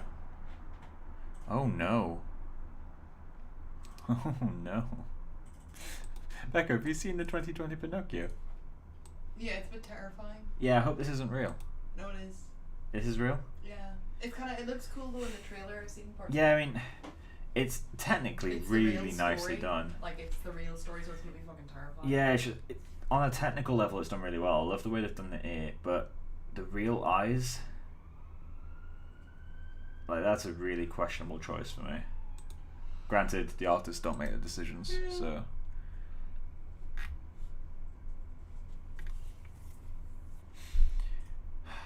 Are there any examples of people making Pinocchio? They're doing something. Let's search really Pinocchio fun, fan art. really dirty. What's right? Doing something really, like, dirty. What are you doing? I was given eye textures, or new eyes, right? Mm-hmm. But they don't quite match up because they're obviously being remodeled. But it's missing now the base color, which is annoying. Like, Yeah. the base color of like the back of the eye. So I'm literally just bringing it. I think I'm going to get rid of this white paint, replace it with a red paint. I just realised it's spelled paint, Pyant. Let's update that to red.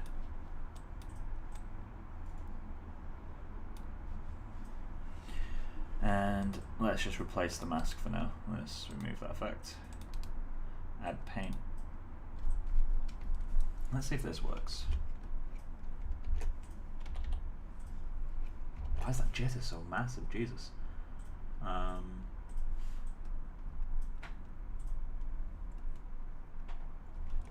I'm going to paint it in and out constantly until I get the size right. Although this sort of stuff would be airbrushed, right?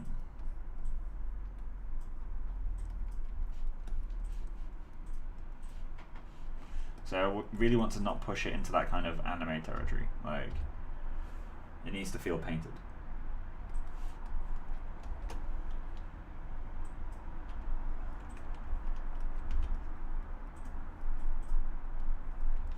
But not that painted.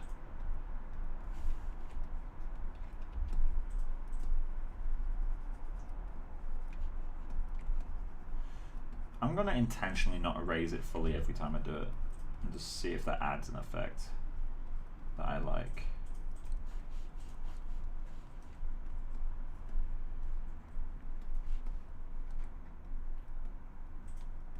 Oh, that's better. Okay, this side works. Just add a little bit more that way.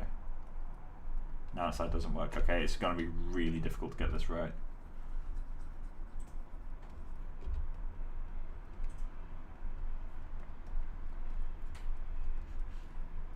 Oh god, it's going to be so difficult to get this right.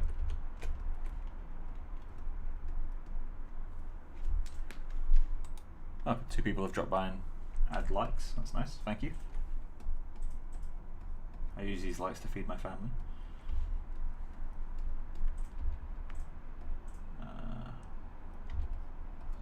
Back. I find it generally easier to erase to get to where I want than to add. I don't know what it is, I just find erasing a much more effective way to work. Keegan Harris, hey man, I have a quick question on Groom. I'm doing my own project. I have a full groomable splines mesh. If I have a full groomable splines mesh, like a teddy bear, is animation process going to be exact same for guides? You may need a anim wires deformer. If you're using groomable splines, you're going to want to use that anim wires deformer, because you can't do guide animation with groomable splines, just because they're not guides. So yeah, just look into anim wires and you'll get where you need to go. Granted, I'm not the guy to speak to in this sort of stuff. I very rarely use groomable splines, so I'd recommend reaching out to Jesus. He uses groomable splines quite often. See, now this one works better than this one, so.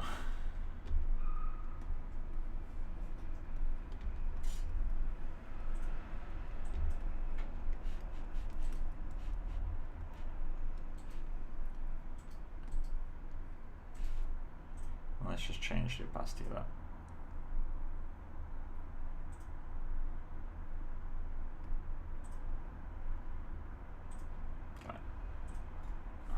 Okay. 80% works.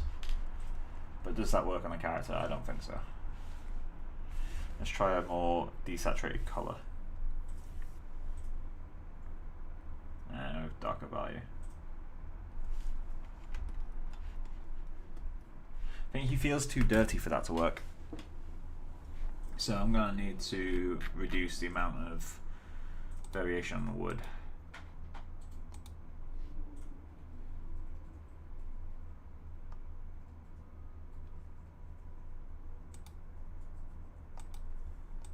Okay, so it's in this.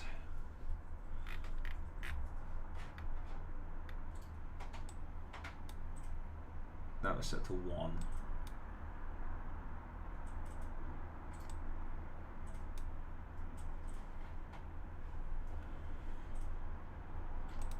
So how is that variation getting in there?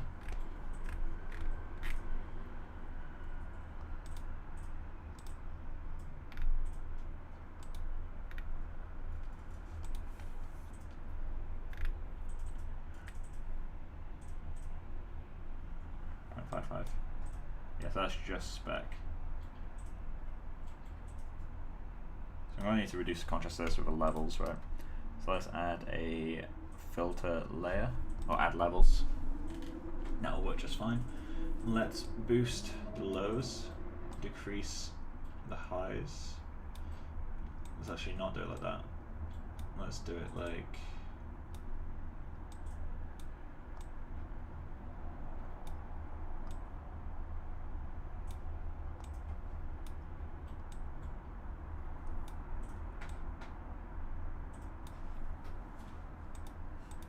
So I've actually enhanced them. How did that happen?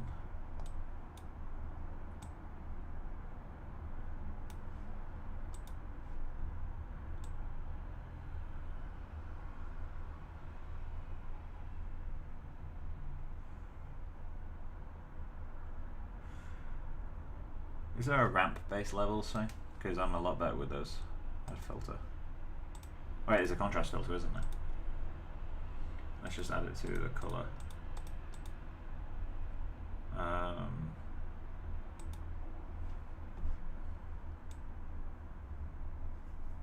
actually didn't have to go to grey every time.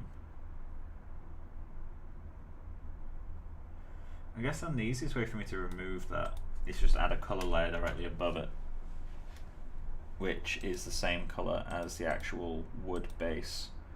So let's just grab that color. 0, 9, 3, and 5. Well, 0, 9, 3, 5, and 5. So let's add a layer on top of all that. Add it only to color. 0, 9.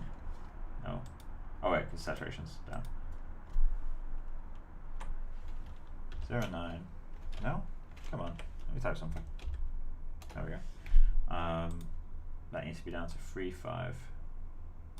And this needs to be down to 5. Or up to 5. Up to 5. So then we can just lower this opacity. There we go. I'm going to boost the saturation of that a little bit.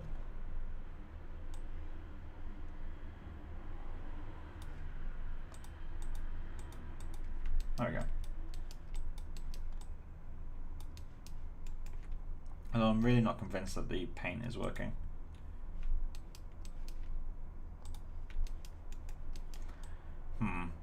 Dilemma. So I really don't just want to go into Substance, take a material and use that as my textures. Like I really, really want to avoid that. This is just so lazy. I guess to do that I need to decide what I want. For now what I can do is just take, we can like quickly block out the clothing textures and just make sure the pipeline in general is working. Then I can kind of spend some time thinking about what I want the textures to look like. Look for some nice reference. I'm sure there's plenty of examples like painted wood characters. Or it doesn't even need to be painted wood, it just needs to be characters. See what works.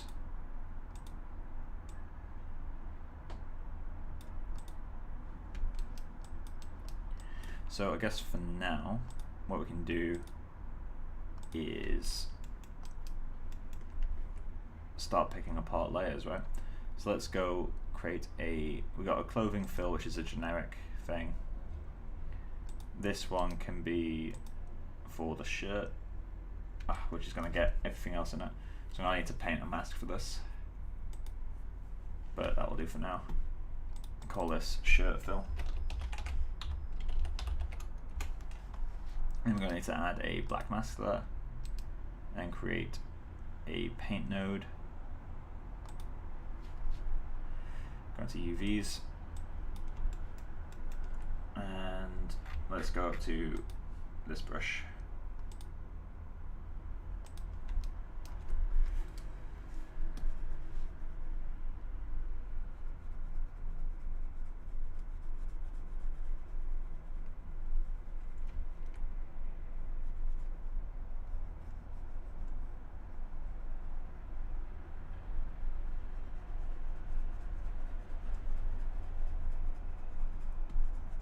I put in the stream a little bit early today, guys, just because I'm kind of lost with texturing. I might reach out to some people and see what ideas people have. I'm not going to end it right now, probably about 10:30, 10:15, something like that. So for now, I'll just block out the general kind of colors. So that works. So we got that. Then we can create our, I guess that this color is already working fine for me on the actual scarf. So we can keep that for the scarf. Tie, kind of, hat and shoes, coat, trousers will need to change. So let's create a new fill.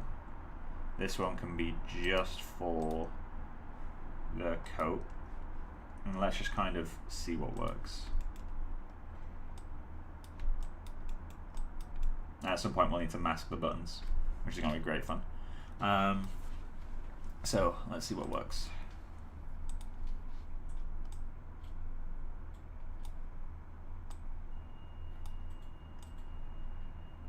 Should probably pick a roughness. There we go. What fabrics are in this? Smart materials. Cloth. Fabric.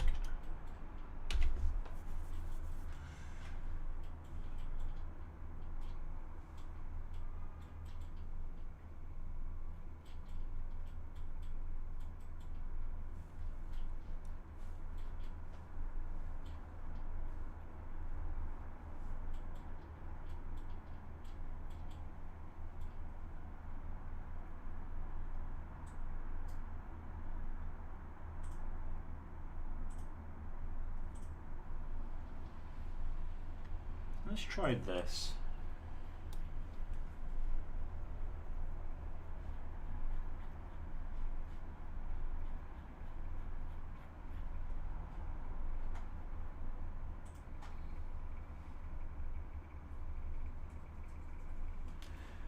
Give this a moment to think.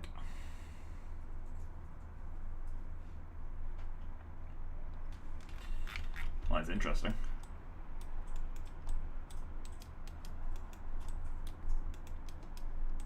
Gives me quite interesting crease details. So let's see if I can get this to play nice. Let's exclude all tiles and add you back in.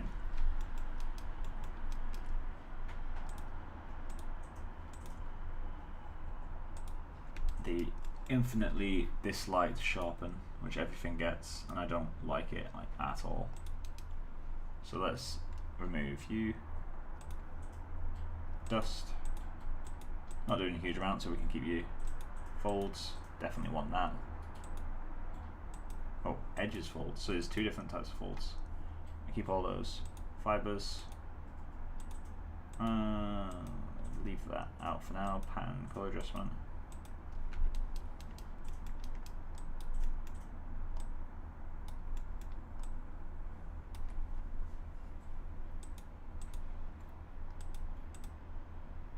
Quite like what these are doing. Oh, autosave stepping in again.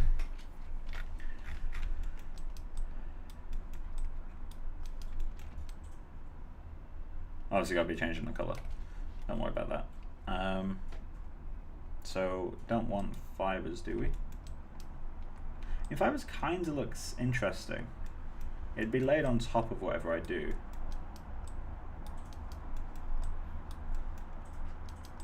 You can just lower the opacity of it, I guess. So we definitely don't want the pattern and color adjustment though. Unless we just turned it off the height. In fact, no, because we're still doing that in our shadow, right? So let's remove that. Remove layers. Fibers, we're going to turn down the opacity. Let's keep the opacity at full in color, but then in normal. Oh wait, we're not using normal. Let's go to height.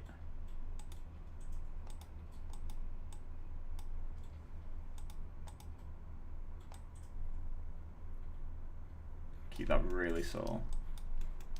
Maybe that's a little bit too subtle.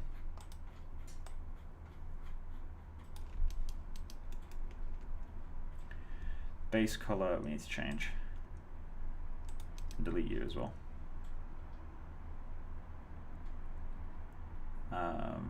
Remove layers. Should probably color these as well. Color code the actual image. Oh, the actual thing. So if I color code you, what happens to all the children? It's not letting me.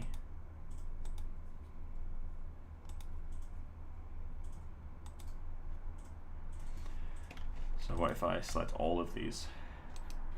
Oh wait, no. There we go. Perfect.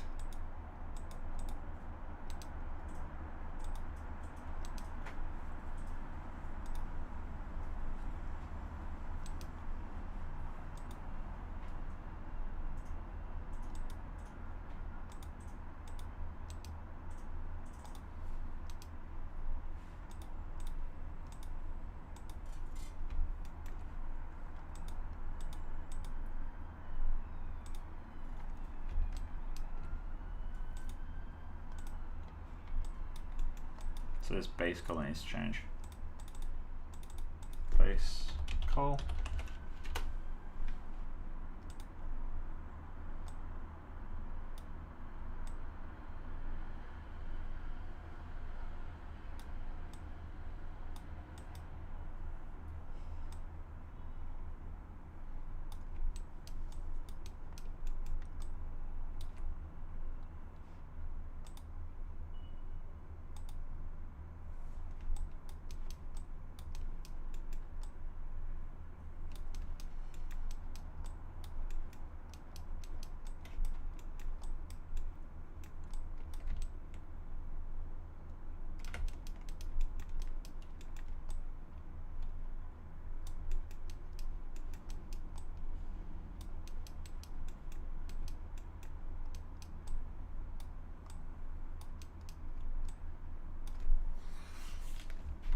Right, so that'll do as a proxy, although I'm not too keen on that color.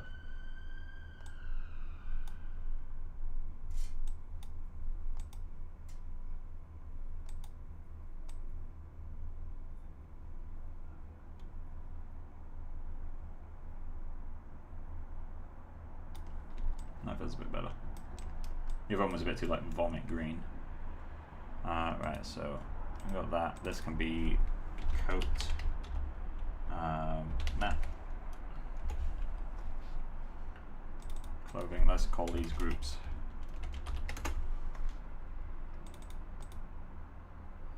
And then these two can be in another group called wood group.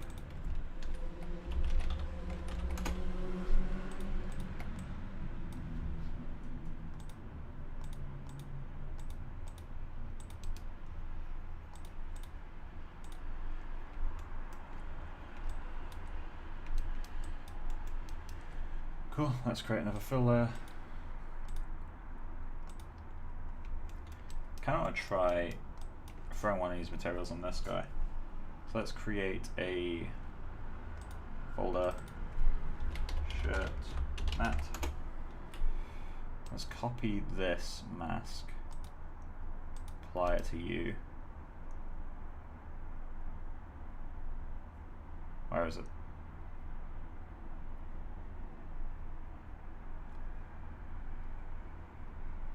You have to create a mask first and then copy it to it.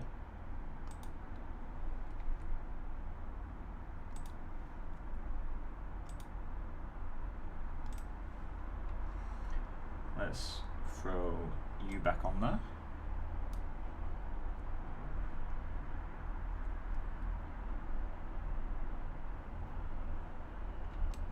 That's cool. I actually kind of dig the green.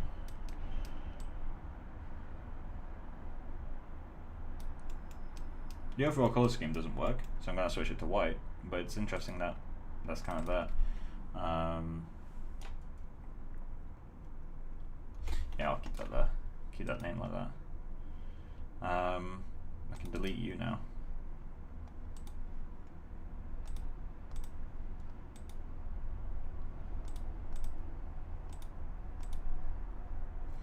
So again, get rid of the pattern and color correction thing.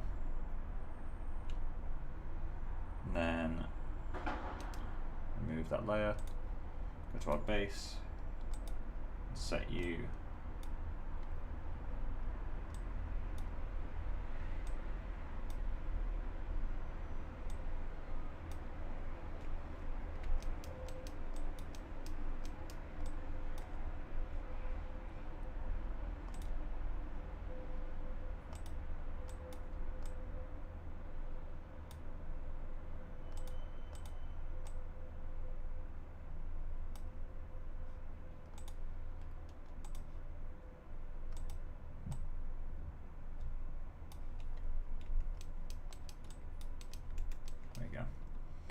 folds. Folds are going to be doing basically nothing, right? So let's see if we can get that to work. That's automatically set to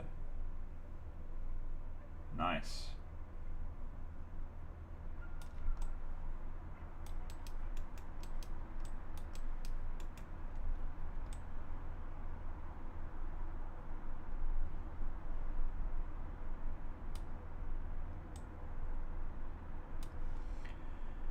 Okay, let's go to edges fold.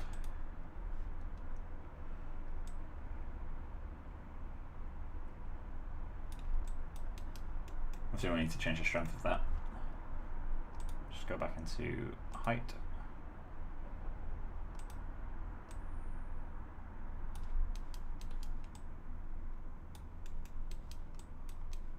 I think the colour still needs to be more desaturated. A little bit brighter too.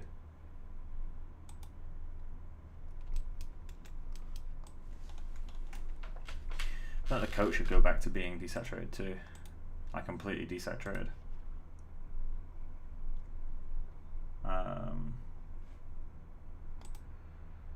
Oh, there we go. That's why it wasn't working.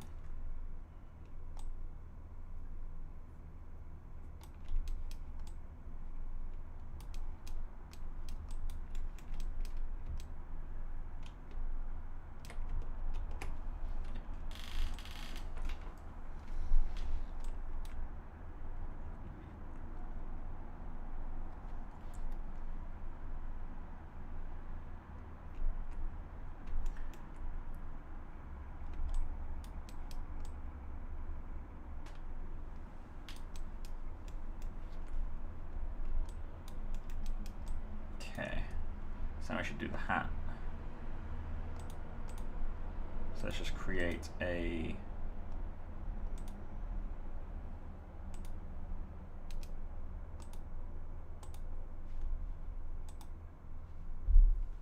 so it takes less time to calculate. Right, so now we need a new group. This one will be our hat material, hat map. Kind of dig that. We want you to exclude all tiles. We can grab you. And then let's grab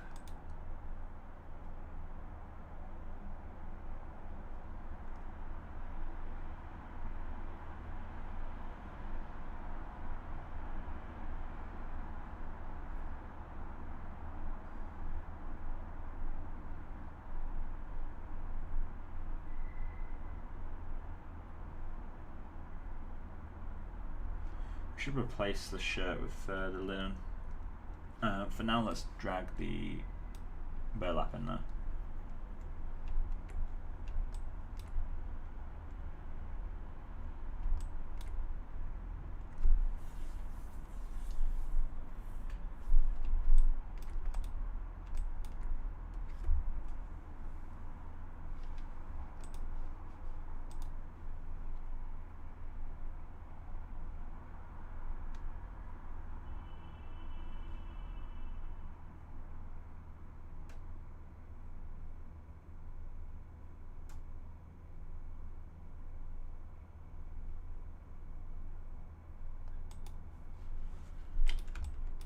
It crashed.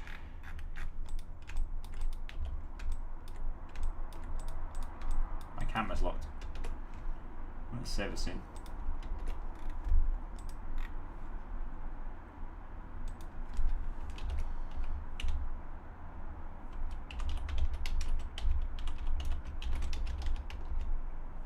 Oh.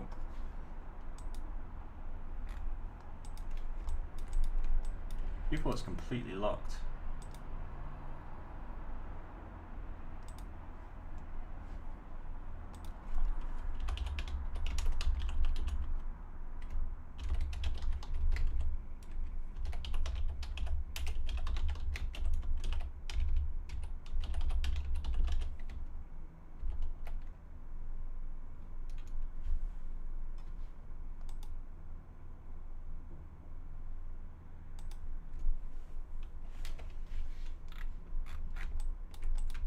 So I can zoom in, but I can't move the camera.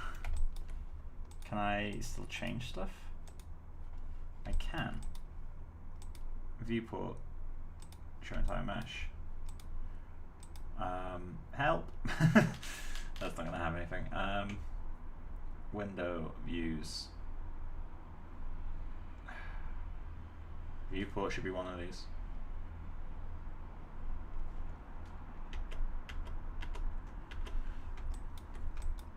Am I just gonna have to exit and come back in? I've already saved.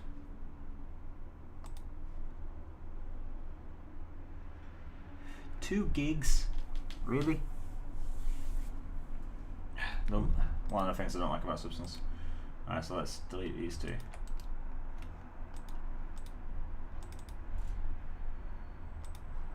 Oh yeah, of course.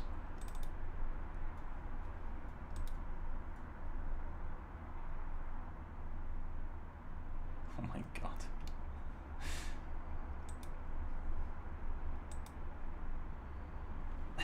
Rhino has just reached new levels, Becca. Oh no.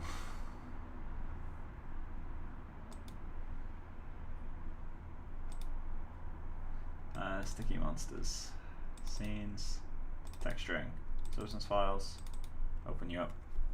2.7 gig, that is excessive.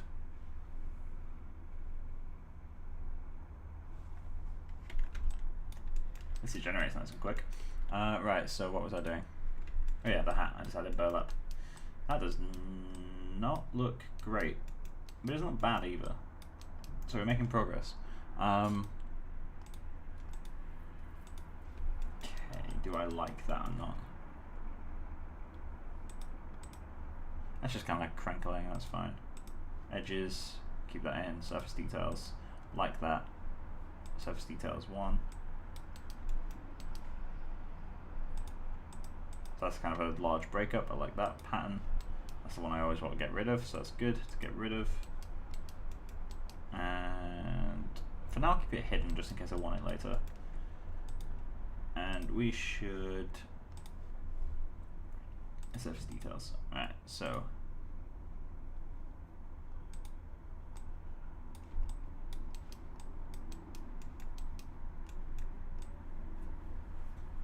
Sorry, people are so fucking dumb. What's happening?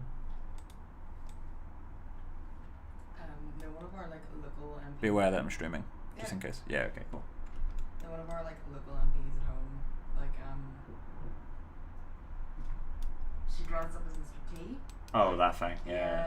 But you look at her, she's definitely like, she's using like bronzer, you know, to like really darken her face. You know, you can tell she's right beside a guy dressed up. So remember the 118 guys? Yep. But the comments are hilarious. People are like, oh, it's a form of flattery. It's like, guys.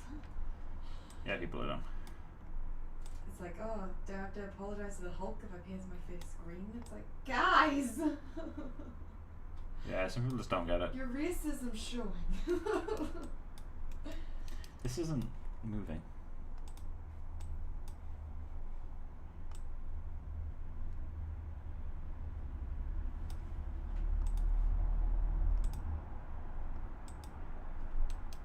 Why is it not updating? Alright, let's delete burlap. Something's clearly broken.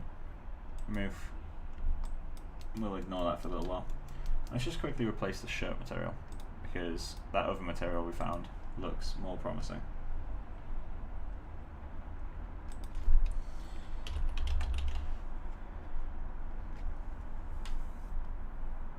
Nice and smart materials I was looking.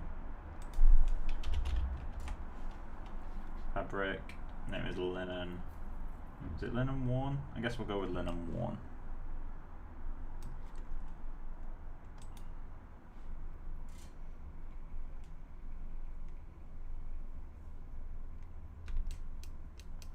That is a dark material.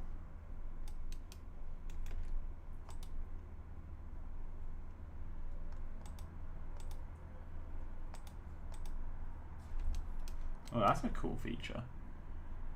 I don't like the way it executes it, but it's a cool feature.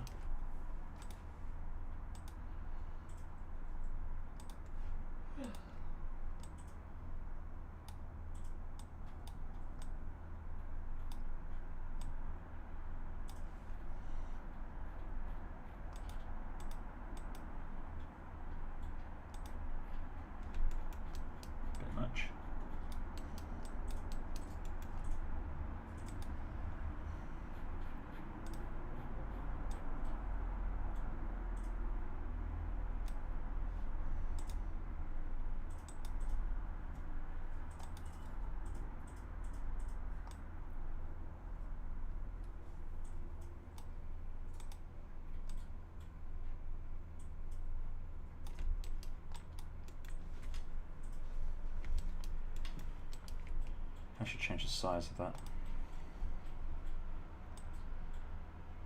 Why is size not updating any of these? Is it because it's a smart material?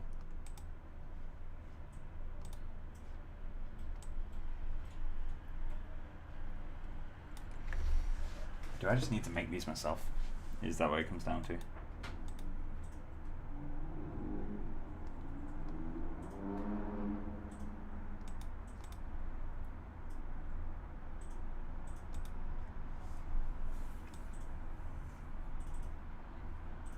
Oh, there we go, something's happening.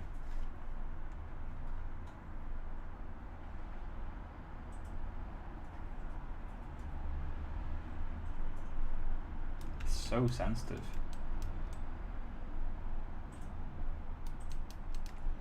I'll leave that material alone.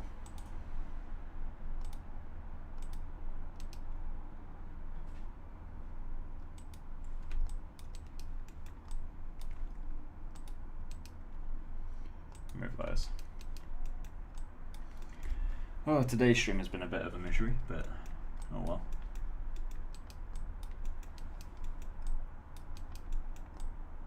Kind of like how the legs came out. Right, so I just need to decide what I actually want. That's the problem I've got at the moment, is that I'm kind of aiming, well, I'm not aiming, that's the problem. I'm just kind of going. Let's change that base. Get rid of even more saturation. Oh, let's go with no saturation.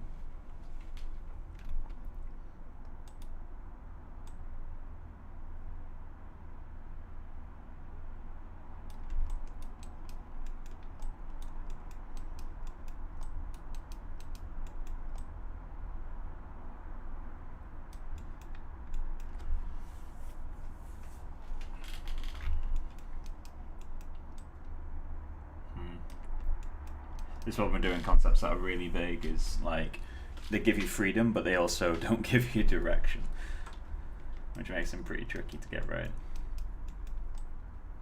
I'm going to duplicate this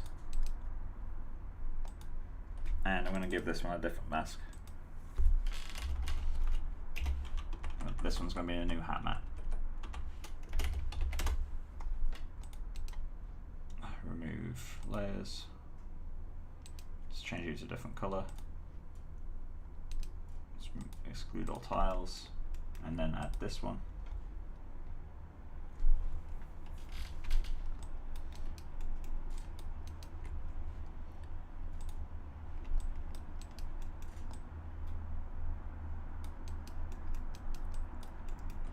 So we're going to need to play back with the scale of some of these things.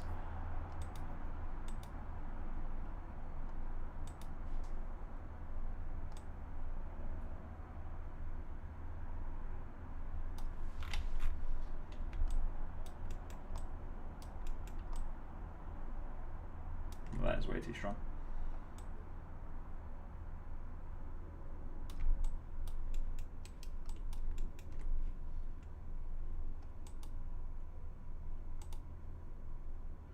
Folds is too small.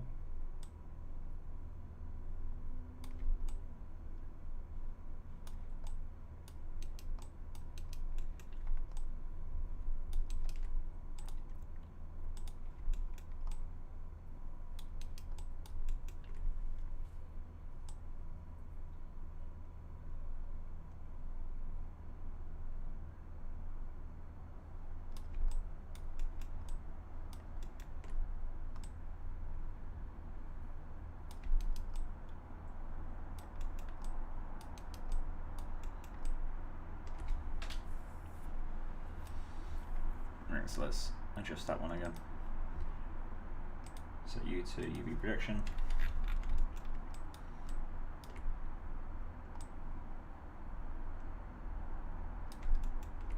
Let's have you go against the grain.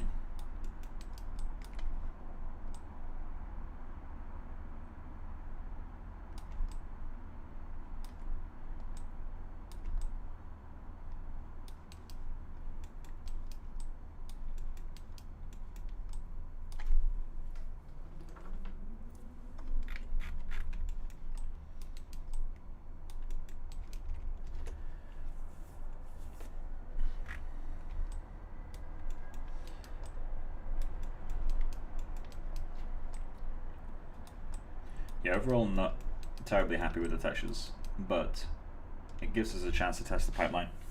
So I'm going to export these textures, which may break because apparently I've got an outdated BIOS. So we'll see. Export textures.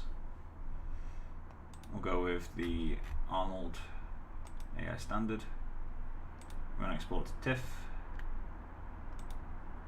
Oh wait, actually we had issues with those. Let's go back to PNG. I'll switch to TIFF as soon as I can. 8-bit is fine. Height might have some issue. And let's just take you to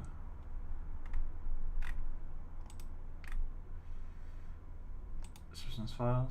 StickyMonsters, yeah, there we go. Map exports.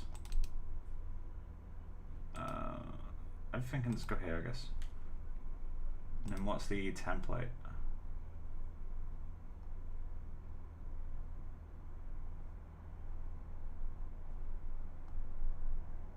Okay. So I don't want texture set. I don't really want mesh either. Oh wait, I don't want to be editing that. Alright, let's duplicate you. And let's call this StickyMonsters template. Cool. So we don't want texture set because Udim's already in there. Let's get rid of that. And I guess from here we're going to want, we need this to say channel. Is there a $channel that we can add? There isn't.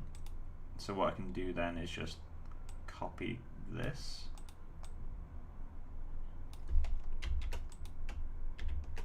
Let's put a /.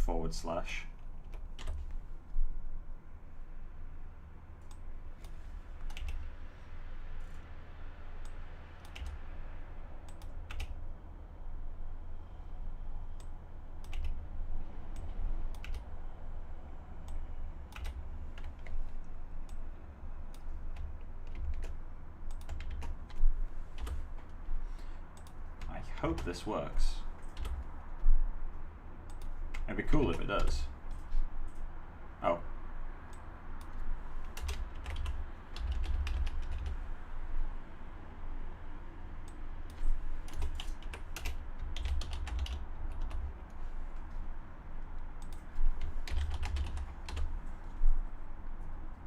Emission we don't need, like in the slightest. I don't think we'll be using that at any point, so I'll just close that. And then let's pick you, StickyMonsters template, map exports, and let's just start that going.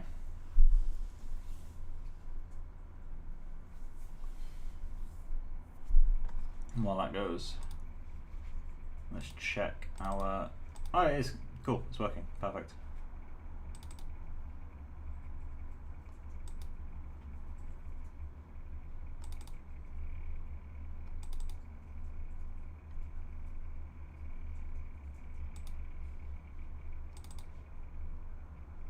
I should capitalize the H on height because it's the only one without a capital. Right, okay, so that's worked, surprisingly. So let's save this scene. And let's just try it twi. Becca, let's just twi. So, Kid Headmat, you're going to be the guinea pig. Let me also check if the UDIM naming is the same. I'm not convinced that the UDIM naming is correct. Isn't this supposed to say like 2? No, okay. I thought it goes to 2 when you go up a thing, but apparently not. Cool. Right, so you're the guinea pig. Let's open this up. Let's create a file texture.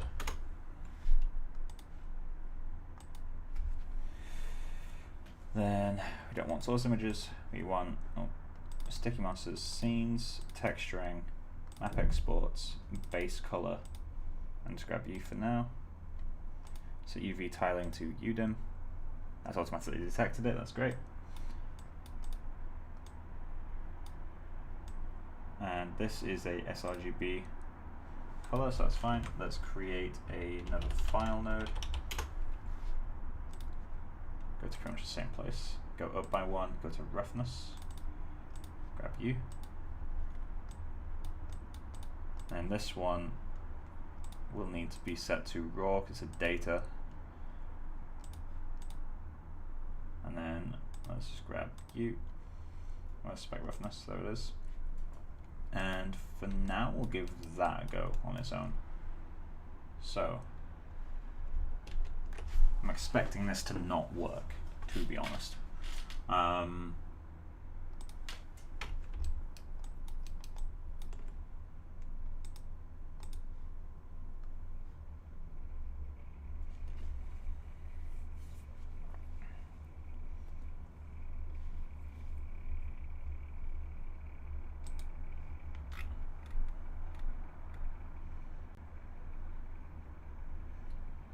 I mean, it looks a bit shit, but it's there.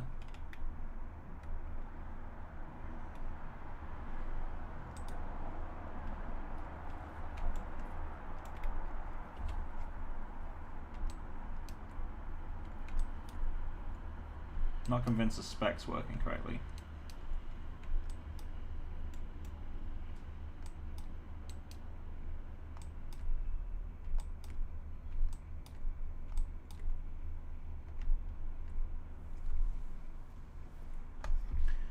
So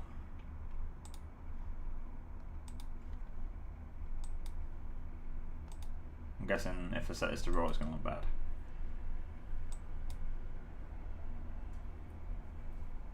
Right, it doesn't change. Oh yeah, because it's using the text file.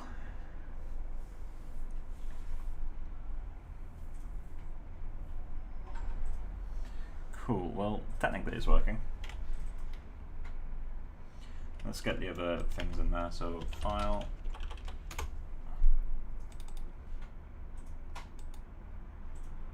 Let's go to, I don't need metalness. Is normal actually being used? It is being used. Surprising. That should be set to raw. This should go into an AI bump. 2D. Or is it AI normal map?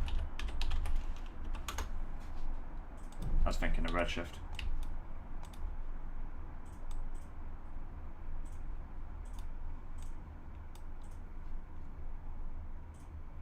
Cool. Let's plug it into normal camera.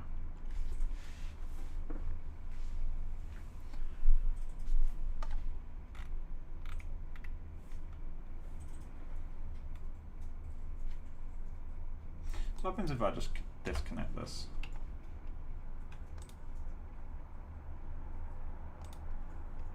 And set that back to like a mid-gray.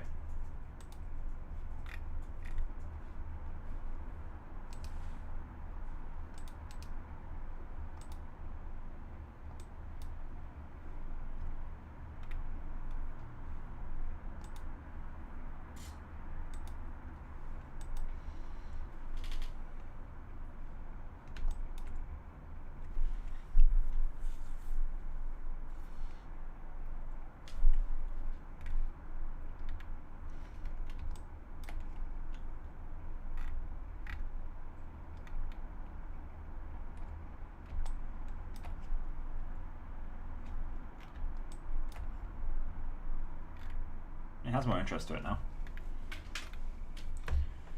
That's a plus at least. So let's reconnect those.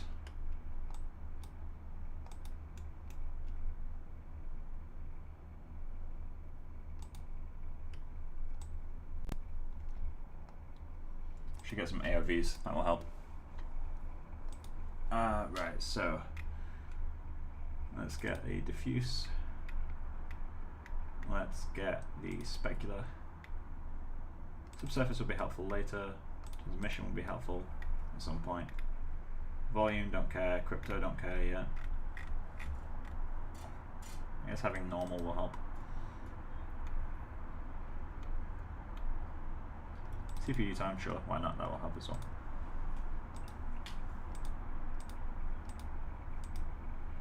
So, yeah, normals are working fine. Let's go into diffuse. Oh yeah, of course, there's nothing in them. Specular. So that spec is working well, it's just not bright enough.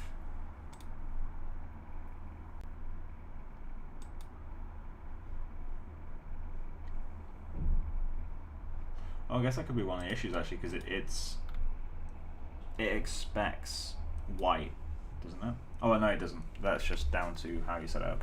Although white kind of looks good.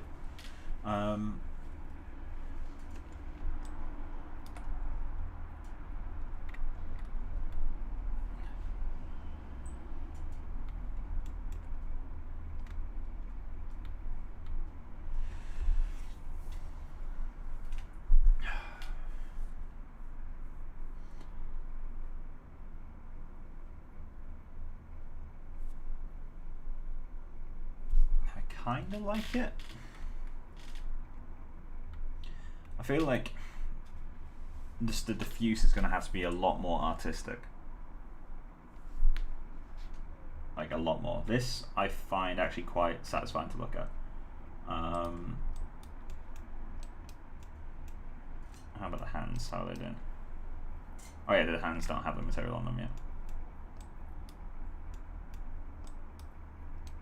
Okay, well that's a quick fix actually, so let's get that on there. So I just need both of these.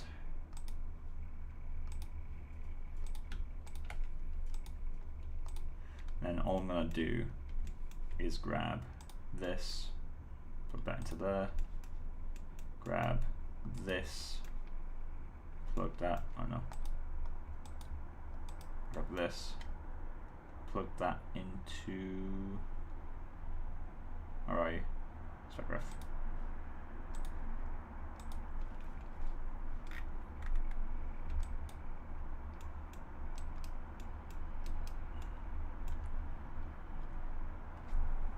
Yes, it's going to need a lot more work on this.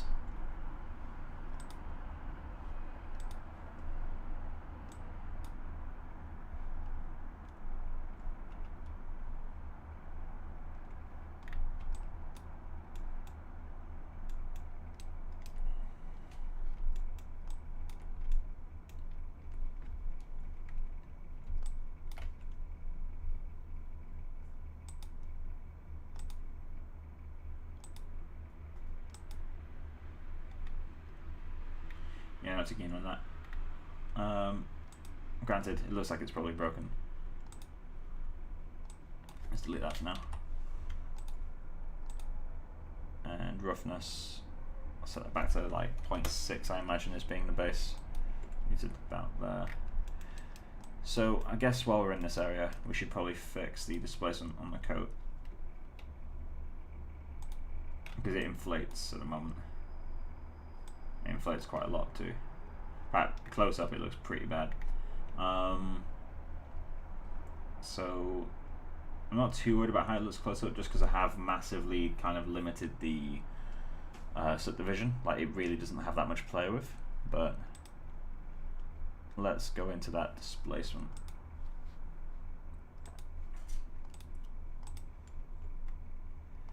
So this set range is in theory doing its job.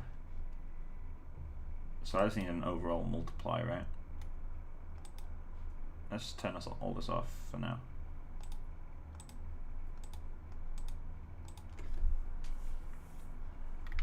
Okay, so let's add them back in one at a time. So that's the cloth. I may need to do the set range. Oh yeah, it's already going. So I may need to do this set range before they get layered. So let's just grab, let's grab U.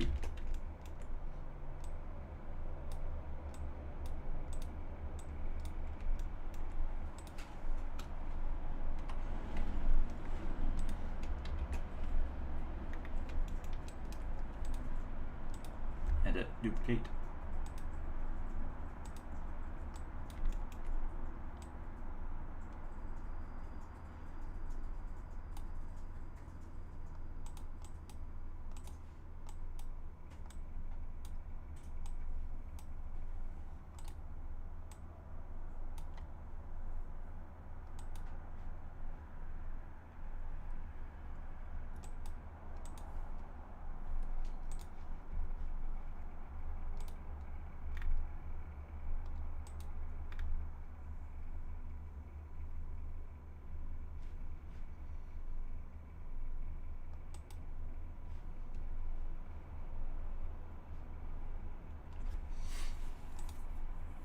I don't know why it's inflating. It shouldn't be.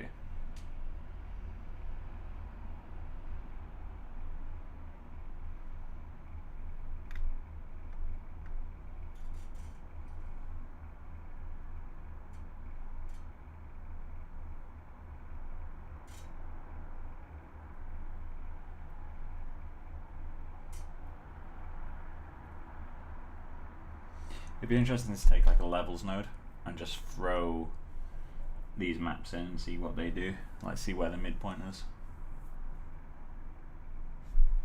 Oh yeah, of course.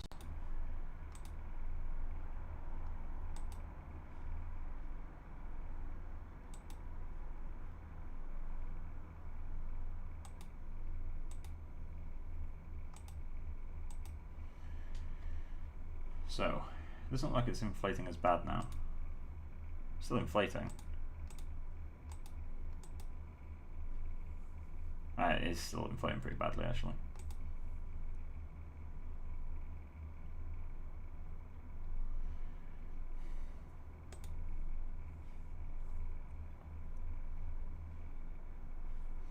See, now the problem is, I like how this looks from a distance. So if we make these visible again,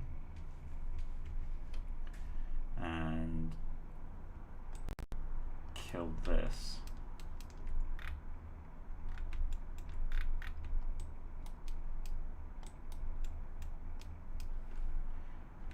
from like this kind of distance, I like how this reads. So then do I go in and make a disp strength? That allows me to turn this down where I want to turn it down. Or I could just take this completely out of disp and put it into bump. Oh, it is already going into bump. Alright, let's remove it from disp.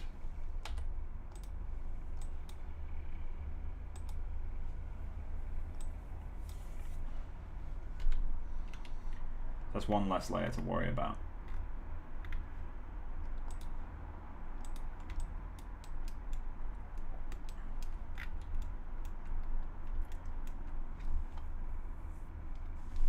And this isn't as troublesome now, granted.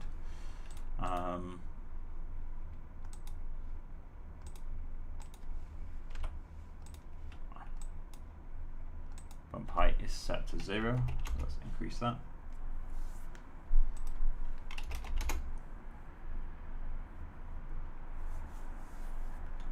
I think we're going to need a different material for this to look good. Or a different set of maps.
So I guess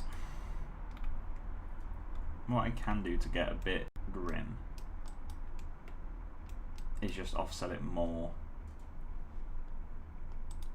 in the negative. Set this to -1,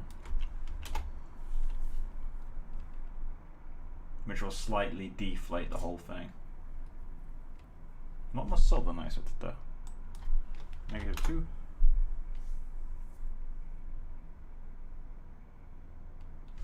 A lot more subtle than I expected. What's going on here?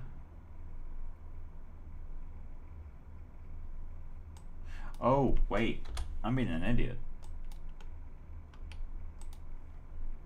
This needs to be -0.5, and this needs to be 0.5. That whole time. There we go. That's working exactly as I'd expect now. After all that. Alright, cool.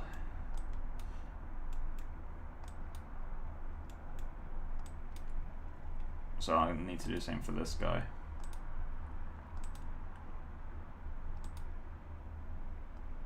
Yeah, okay. So 0, 1, 0.5, negative 0.5.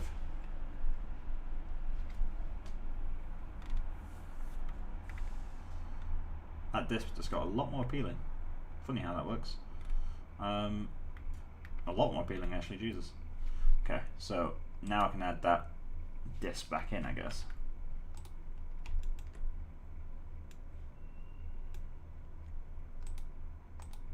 Set all these to add. And then just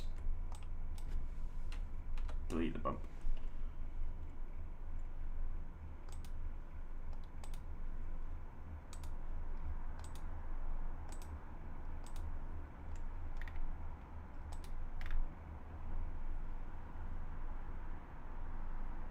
I need to read into how adaptive works in Arnold because I'm not entirely convinced that this will do what I want it to do.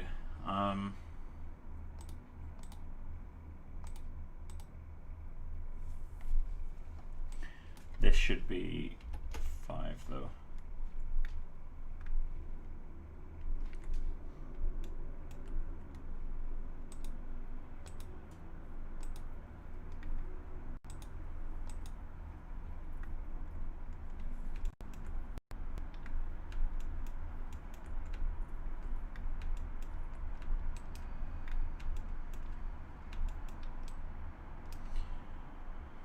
Right, so I need to get back into getting the face working.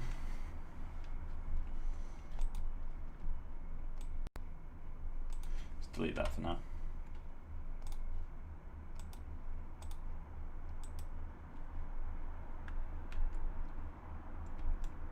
No shit, the face texture's gone now, isn't it? File, texture. I have to delete unused nodes to kind of get rid of it. Because I haven't named it yet, so finding it would be overly tedious.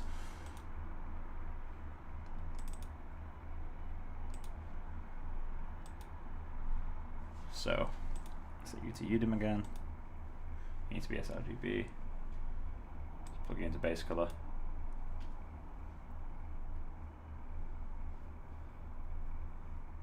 Let's give that a moment to think. Update full scene.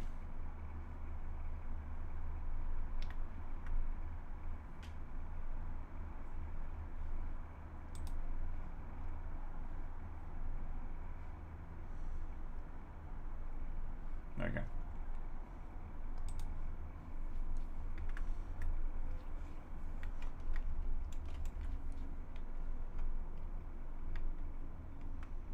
Yeah, I think what I'm going to do to get this to really work is actually get my high res into that substance scene so I can bake and have the displacement match the texture in some way.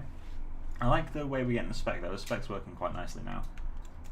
I don't like this super dark line we're getting in the eyelids, so yeah, what I'll do for now is I'll leave it where it is. We have made some progress on the cloth at least. Now that I've realised how stupid I was being with that displacement offset, is looking a lot nicer. That's good. And yeah, we'll have to figure out design-wise what we want to do because design's not working for me. And I also hate the fact that all I've done is get some preset materials and throw them on there. And then paint a little bit. Like I've not just thrown it on, like I've added other shit, but design-wise I haven't changed it from those presets. So I need to definitely fix that. But at very least, this feels like right. So as I learn substance, I think I'm gonna switch away from Mari a bit. I am finding it a lot kind of more convenient in terms of pricing and that sort of stuff. So it's just a case of learning the in-depth tools. And hopefully one day they have a node graph, that'd be great. Yeah, anyway, right, so I'm going to end the stream, guys. Not a huge amount of people watching, but so be it. Yeah, so I'll be back on Tuesday, probably, and we'll take it from there. Enjoy the rest of your day, guys. Bye.